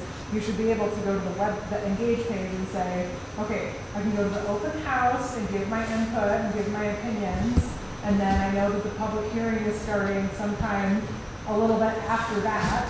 And then I know that the final adoption will be a couple of weeks after that. Like those dates, that's how we did it for the land use plan, because it's our responsibility to be transparent to you all about what the process is. And so, yes, you can come to the open house and provide your opinions. And then, when is this coming in front of council? Well, this is when it's coming in front of council. And so then you can show up and make public comment there. Did you have, oh, go. Yeah, no, it's not so much a question, but maybe an acknowledgement. I've expressed frustration in the past that in the media, for example, you know, like I wish the news would tell you, like, hey, there's something important about to happen in your city, you should pay attention. You should tell the media that. They need to hear it. But actually listening to you earlier today, I realized nobody's watching the news. We're not in a cohesive manner. Well, that's why You we're are tracking so well, different because ways. I wanted to point something out. This is a new strategy I'm trying. If you look at the project that's on the left, this is a project that's about to go live. We're still working on all the information. We're going to be announcing an open house for a master planning process very soon. Master plans don't come around very often. What's also great about master plans is that there's a lot of engagement that the public can participate in. So if you go to this project right now, literally, I have no information to share yet. There's nothing to share, but you can go to the stay informed box, put in your email address, and you, on the same day that the press release is planned, you will get an email that says exactly what the press release says. So you don't even have to have a subscription to the Missoulian. You can get it through the newsletter. So just one more thing on that, it would be great if, okay, when you're ready to launch the plan or the planning process, you know, you showed earlier the website that had the front page with like key announcements. Put it on there, because I can guarantee you, people that are interested are not going to be thrown down into the pages or what to know about it. Fair enough. Fair enough. That's kind of a good idea. So put on the city website, here's what's new this week on Engage. Oh, New that's projects. I love that. A lot of good ideas in the room. Thank you. You're taking notes, right, Ashley? Keep it going, yeah, the MCAT parking lot. Well, and that's what I thought, I mean, you know, like you were saying, because I was trying to think that maybe we could do some sort of like digest, or week, like monthly. Yeah. But even then, sometimes it's like, oh, like we're gonna have, you know, a 2-week period, whatever, like sometimes things turn over quickly, so this is a good solution. Yes? This is a peak I have with a lot of other websites, is that they don't put a date on that notification. Right? So like you had those wonderful little icons, and sometimes I will log on to something that's like, did I look at that a month ago? You know, and so if you at least had a date, said, oh, okay, that came out in February. I mean, Like on this, on that button type thing? Yeah, the button right there. I hear what you're saying. Yeah, 'cause I think also it's like, if It's you weird. look into I it, can't feel the exact date of the if button. you look into it, it says when it was published, so there's a little like date line down there. Then Right, having it, there's a good look there, yeah. but having it as the, You want it on the homepage. like right where these, the like blurb start, so like a scam text, having like, you know, March, yeah, As of, yeah, got it. starting Nice. point. Yeah. Like a news source. Yeah. We have some journalism graduates in the room, so this is resonating with a few of us. Okay, what do you like about how we currently engage? John? So I was starting an e-bike club, Yeah. and you just turned up at the meeting. Yeah. Who are these people? Well, they're engaging me, I get it, I don't have to engage them. No, I learned more about e-bikes from John, more than I wanted to. Sorry. Stick around. But that's the cool part about going to these different community events and meetings is then we get to know each other and it's not a mystery. Like hopefully someday you'll be like, oh, I need to reach out to Ashley or Kalina about something because I remember them from Local Government Academy. I don't know everything, but I'll do my best. And the other thing I'd add is that you talk about how do you reach the people who don't want to participate in it? You do it with events where like talking in the park or whatever, those kind of things. But a lot of us come from too many cities in our background, and we're used to just not being able to find anything. So sometimes we wander into a new situation saying, I don't get it. I mean, how many websites have you gone to and said, this makes no sense to me? So as you redesign websites, I guess, you recognize that most of us are naturally stupid and don't work well with artificial intelligence. Don't say that about my friend here. Well, that's true. Well, I mean, it was so dummy names. Yeah. it's really hard to get everything we do neatly on the website. That's why we have 47 different menus and all these different click downs and there's all these different neighborhoods. Over time, what you're doing right is you do get used to a situation. It's like when I moved to a new city, I said, oh, it's right on the corner where the Blockbuster Video used to be. Yeah, exactly. That's a Missoula direction. Got it. It's across from where the bond was. One thing I just wanted to mention of like, there's engaging with folks who might not want to engage or don't volunteer to come out to these events. A lot of the work that we do with neighborhoods is that a main goal for leadership teams is to inform their neighborhood and their community. And of course, we can't require everyone to come to our meetings and to hear what we're going to say. But what we've been really trying to do is broad mailings.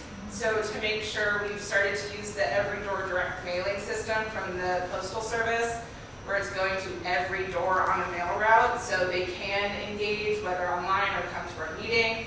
We put up sandwich board signs, and so hopefully we can catch folks passing by. We've really been trying to offer different types of meeting styles. So if someone doesn't want to come to an hour-and-a-half presentation style format, they can pop in for 10 minutes and come to an open house. And so we've really, and also a lot of neighborhoods have done ice cream socials, and so trick them with food, just have them come out, but then there's information available to them, and so we've really been trying, and then the other thing I wanted to mention is some neighborhoods have really been interested in message boards, where it's a very stagnant but passive way for folks to get information, but it doesn't need to be at a city council meeting or a neighborhood meeting. And so we really, I know the communications team has really been trying to find ways outside of our normal traditional means to be able to engage folks. Well, I want to add to this. You actually don't have to engage. Sure. It turns out in a democracy, it's not required. We're not ever going to force you. I had an experience a while ago where I went to the doctor and the nurse who I didn't know said, what do you do? And I said, I work for the mayor. And she said, oh, is he nice? She said, actually, she's a woman, and she was super embarrassed. And she said, I should know that. And I said, no, I mean, actually, that's fine. Are you pretty happy? Your street gets plowed, bad guys get arrested, fires get fought, potholes get filled. She said, yeah, I am. So, I mean, maybe she had nothing to engage about.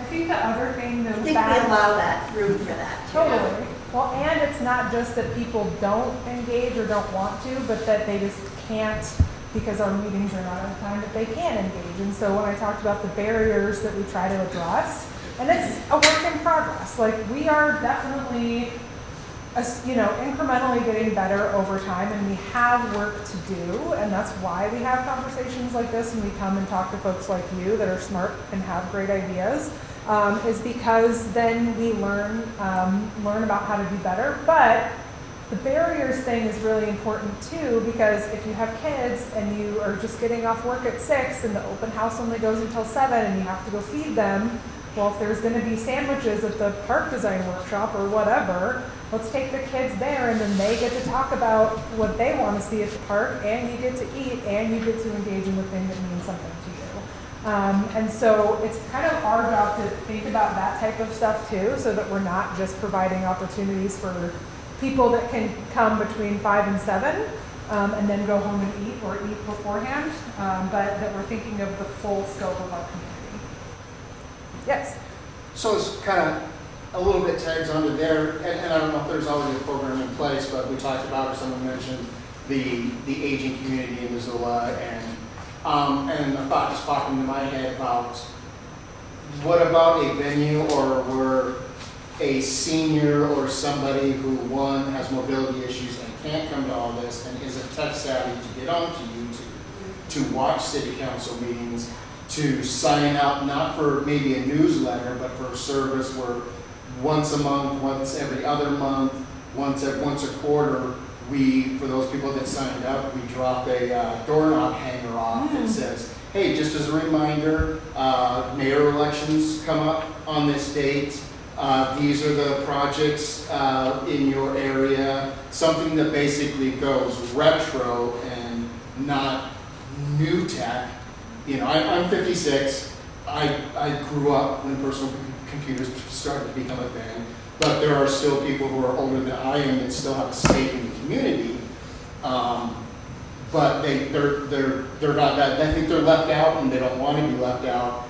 And I think the idea just popped into, well, what if we drop off packets or door hangers once a quarter or once every couple of months to the people that sign up, that in writing, in decent font, that spells out, hey, here's a reminder of some of the dates, because you probably don't know how to, or the internet pisses you off, and you get confused about it and things like that. But I think for the aging part of the community would be something, and if that's something that hasn't been thought of or done, would you be interested in having somebody look into it or do, Yeah, Yes. I think what we'd love some help with is, as you pointed out so aptly, we're keenly aware of this, we hear this all the time, is what is the sign up mechanism? How do we find these people to get them to sign up so we have a sense of how many there are? And we also have to acknowledge that we would love to send a postcard for every single thing that we do, but there's a very real cost. Right, and that's what I was saying, like a once in a quarter complete overview, and then maybe look into, other avenues of funding or donations, or somebody who can help contribute to that. And as far as signing up for it, a lot of times if their children find out about, obviously we want it on the internet portal where somebody could sign up for it, and a lot of times that would be their children knowing about it and signing their parents or their grandparents up for it. Then, some of the advertisement could be if you've got, I don't know if there's like Meals on Wheels in Missoula and stuff like that are services that really deal with some of the older population. Senior Center, the local AARP advertising to put in a blurb on the newsletter, because I know when I get my AARP newsletter, there's Montana, stuff in it. So there's still ways to get the word out. That's great, thank you. Missoula Aging Services is a really wonderful community organization in our town. And we do have someone here who works there. She's going to take it all back. I do think Missoula Aging Services is a really great community partner, and so that's definitely something we can look into how we can kind of find a structure for that. For our big master plan processes too, we worked like for our Missoula and for the Parks master plan, we had community working groups or advisory groups that sort of helped with that. And we had folks from Missoula Aging Services on our Parks master plan process that, you know, helped represent that community. And then we also we're actually going next month to present to their advisory council that's made up of folks that are, you know, aging adults that can give us really good feedback about the things that we're doing and bring stuff to us. So when we come to those community meetings and events, it shouldn't just be an opportunity for us to say, okay, well, we're doing X, Y, Z, have a good day. Like, we want to hear from what other folks are experiencing and thinking too. But I really like the idea of a door hanger thing, and we work a lot with Missoula Aging Services at the city, and they're, like Helene said, they're an excellent partner, and I love that innovative ideas that folks are coming up with. I wrote that down, so we'll see. There might even, you know, be a grant or some sort of type of, you know, You never know. You obviously know, there's lots of different places that money can get pulled from. It's just For sure. Somebody needs to Actually, make it an issue or make it The a. senior center has a monthly hard copy newsletter that's mailed out. Maybe the city should have a city corner.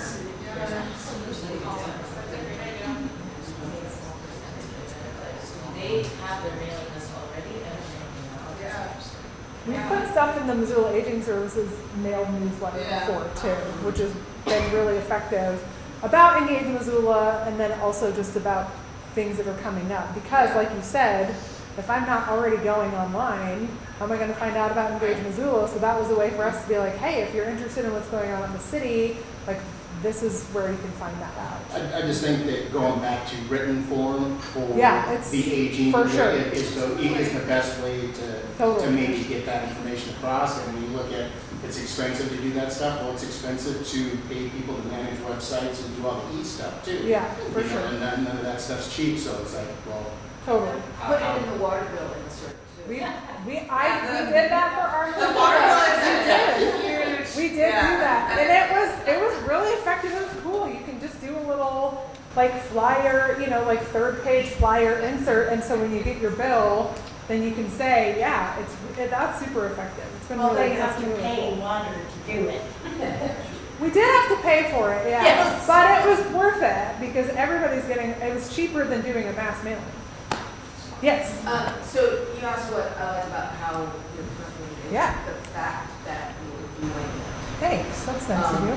Because I have lived places where the city actually wanted to hide from their constituents. And I'm really impressed with the way Missoula is not only engaging and trying to engage, but looking for more ways to. Thank you. That's very nice. That's very nice of you to say. We appreciate that feedback, and we know, you know, it takes a lot of humility because we know we can do better too. And so that's why we're asking these questions. Is like, hey, what do you like? What would you like us to do that we're not already doing? And then we hope to see you at events in the future because you're going to subscribe to all the Engage Missoula pages, right? Every 17 of them on the front. I think Robert's had his hand up for a really long time. I really like the comment about the low tech, and I was just about to say like the signs. Yeah. When you call them sandwich boards or something. Yep. That's been really effective for me. Yep. I drive by it. Yeah. Oh yeah. Yep. I drive by it again. And like, oh, Yeah. Yep. right. And then Yeah. for the 45th time, like. So I think it's been great. Those kinds of things, and I do think what you mentioned, like having a side like this size, maybe on a telephone pole somewhere, and trying dog walkers, right? So I think those things are great ideas. And it's Gary helped obvious us you with guys some of try to those do for our it. park design workshop up some A-frame signs in the neighborhood, for a new park that's going in her neighborhood, and so thank you for that, Carrie, and I think, you know, we have them for pretty much every neighborhood council for the Oh, general man, meetings too. And yeah. people put them out, you know, I see them all over the place, and it is a good reminder to someone, neighborhood meeting, you know? I think it might be one of the favorite things that leadership teams purchase is And they're it's a like, good we need more, we recruitment need tool. more. Yeah. It really is great. I mean, some neighborhoods like the Rattlesnake or Miller Creek or the Hills, like it's kind of a Grand Creek, like kind of a one way in, one way out, so it's a super effective tool. See it every day. But then like Franklin the Ford to Rose Park, where there's a bajillion ways to get into the neighborhood, that's why having a lot more signs and by the parks, by the schools, by the big roads, like that really does get a lot of traction. Yes. With things like the crossing on Scott Street and Turner, how nice that is, the new roundabouts and everything. I didn't know where those were coming from. And I didn't mind that, you know, I can get over Scott Street all summer. When school started, I was able to. But we didn't, you know, we're glad these things are happening. Maybe there's a way to say at the same time they're happening, do you like what's going on? Do you want to comment, go to this page, something like that, like, or that big don't go over this bridge sign. I love Try that. City of Missoula, or that crossing that everyone uses with, you know, getting across right there. Do you like this? You know, check out what other things you're doing or something like that. Maybe. Yeah, Great idea. On Thank those you. signs right where the project is. That's awesome. Gwen? Well, candidates go door to door and contact almost everybody when they're, you know, running for office. Sure. And so maybe they could offer to sign up the whomever, young, old, for engagement, whether it's do you want this thing hung on your door or something like that? Because they have that personal. That's a great when idea. people answer the doors. I'm not sure that that's a legal. It may not be, because if you're not, I mean, it's something to look into. Well, I will say leadership teams have done door hangers and door to door and different from council, but since they are kind of like sharing information, that is their core responsibility. However, it's a lot. I know the Franklin the Ford team did it once, and they had like 4,000 to 5,000 housing units in their neighborhood, and they were like, we can't get everything. And so there is a lot of time and energy that goes into it, but a lot of neighborhoods have really enjoyed doing door hangers and kind of doing a mix of ways to get information out, whether it's mailing, standard board signs, door hangers, things like that. I think we can get creative. One more question, yes. This is completely off subject, but I'm going back to something that you talked about, which is the community health improvement plan, right? So throughout the night, we've heard nothing about St. Pat's, nothing about community hospital, the clinics, the walk-ins. How are they engaging with us? So the Community Health Improvement Plan is a plan that is put out by the Missoula Public Health, so that's the City County Health Department. And that's, you know, the local government's kind of like health department. I know that they have some involvement with the hospitals. I can't speak super extensively to what that is or what that's like.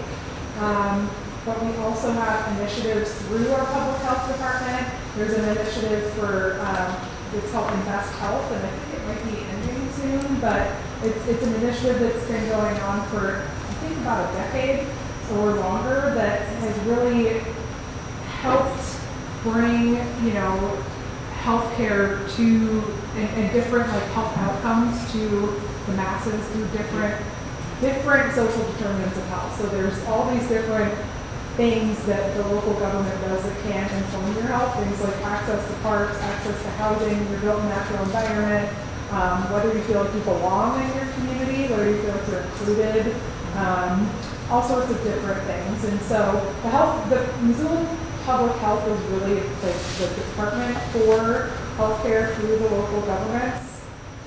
Yeah, well, and I was going to mention that I think at the Missoula Public Health, we do have organizers Yes. as staff. Yes. That do work with various populations that are in need of more health services. And we have a lot of folks that do like safe and healthy kids and a lot of different programs, at that through the Missoula Public Health. I'm not as connected to them, so everyone else knows. But there are a lot of folks within the public health that do organizing, so do this type of engagement. So like mental health and that kind of thing would all be through Missoula Public Health? Certain types of services, for sure. And then we do have other smaller health centers. We have a federally recognized health center, partnership health center. We have All Nations Health Center, which is specifically for the indigenous community. And then the hospitals as well. And so there's a large ecosystem that might be outside of the local government sort of sphere, but would be, I would say, considered partners within that department. And there's also at the fire department, And the we fire, have the, yes, for sure. the mobile support team and the crisis intervention team. And so we do have pockets in different departments, One of the city chats, there was tabling, it was specific to mental health resources, and they had a training available. Yeah, I think that's crisis intervention team. Yeah, crisis intervention. So and that Ashley and I took it, I think our first year or two here. It's a really great training and helping especially with engagement events and opportunities that we host. A lot of times neighborhood meetings are in parks and everyone is welcome. And I think it's really important that folks know how to understand when someone is in crisis and help them. And so it's a super important tool, I know, for engagement that we've had to utilize. The crisis intervention team does a lot of really good stuff, and so does the mobile support team. Meeting folks where they're at to provide those services and those resources to kind of divert from, the law enforcement or hospital system. Just try and sort of be that first touch point. It's been super awesome and effective. We have 5 minutes left, and so now I just want to see what you all think, how you think you're going to continue engaging with us after Local Government Academy is over. This isn't like anyways, this isn't like the vacation home sort of pitch at the end where I'm going to force you to join a We neighborhood may council. do that next week. But if you're, there's a lot of different ways to stay engaged. There's a lot of different ways to stay connected. I hope that you heard something tonight where you were like, hey, I would like to learn more. I'd like to kind of dig around and engage. I am going to plug subscribing to those projects because I think it does really get you that news that you're looking for. And then I did take 2 pages of notes about your ideas that we'll take back and talk about at our communication and engagement team meetings. Does anybody have any ideas of how you want to stay connected after next week to last week, right?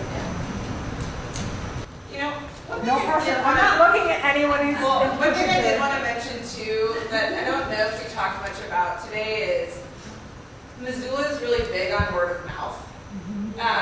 And so a lot of our work in neighborhoods is neighbors talking to neighbors, talking to neighbors, talking to neighbors. And so I do think that is also a really effective engagement tool, especially for our community. And that national community survey, that was one of the ways that people got information about the city too, is word of mouth. So, going to the park, going to the grocery store, seeing your neighbor out and about, and just, saying, hey, did you hear about the Reserve of the Scott Street Master Plan? Well, there's no news yet, but once there is, I'll tell you. Things like that, so you can just sort of, if you know that somebody is interested or cares about the same things that you do, and you know that there's a resource at the city, it would mean a lot to us if you pass that along. And we have business cards and you can find our information online if you'd like to reach out to us too. Any other questions or anything before we wrap up? Gwen? You talked about a message board, and what I would want to do, like if the city isn't going to provide this in some places, is get one of those neighborhood grants and create a message board for our neighborhood. I have no idea where it would go, how big it would be, or whatever, but I like that. It's a very, this big of a message, that's all you can get across in a poster, but, Well, we're starting to develop Yeah. a process. for- Yeah, there's, some regulations. A lot of folks have wanted to do message boards in parks. Obviously, that's a huge gathering space and community space, and we're working with parks to create a policy to see kind of how that would look like. There are some other neighborhoods who are doing it on private property, and that would kind of not be a City of Missoula message board, more of a community board. But yeah, I mean, it's definitely been popping up in a lot of different spaces, and so we're trying to look at how that can be a feasible form of communication and doable, and not have it go to the wayside, because there's it's not kind of it's a stagnant kind of form of communication at times. So, but yeah, I think it's a cool tool if we can make it work. Awesome. Thank you all. We thought we might end early, We but do it's have not quite. one more quick thing. Yes. Gwen Jones is maybe going to talk about our session next week. Thanks. Okay, so, first of all, thank you. Yeah, thanks Thank you for all the great questions. Next week is the last session, and it starts at what time? 6, yeah. 6, and there will be pizza. There will be food. So if there's any, I think you said so in your application, but if there's any preferences or anything, feel free to email Melissa and I. Yep. So next week starts at 6 o'clock. We will have dinner. It is the last session, and it is the budget session. So you will hear, I believe, some informational presentations from Dale Bickle, the CEO, and some folks about the budget. But then we have a hands-on activity. You'll break up into your own individual city councils of, 5 or 6 people, and you have to do a budget. Okay, you gotta work through that process and see what, budget is a statement of values. I've always heard that. Well, you will have the opportunity, you've had all this information, so you have a much more in-depth understanding of what the city does. And so now you get to put that to work. So first of all, please come. It is actually really fun. Is the mayor going to be here? I believe so. Mayor will be here. She's had several budget sessions now. You'll have some city councilors here who can help answer questions when you have a sticky wicket you're trying to work through. But in order for this to be effective, Alina is going to email out some background information to you, probably Monday or so. I really recommend you take a look at that, because we have finite time in here. It's hard to be like, I gotta read a bunch of stuff now before I can talk about it. So if you can work through that so that you come with that foundation of knowledge, it will be great. And it's a really, it's fun, it's interesting. You're gonna have the mayor and some city councilors here, and honestly, it's really fascinating for the mayor and us city councilors to see what we come up with, and what decisions you make is a really important piece of input. So we look forward to it. I'm sorry I will be out of town, but I know there's going to be several folks here. So It is her favorite I was session. gonna say, she actually is.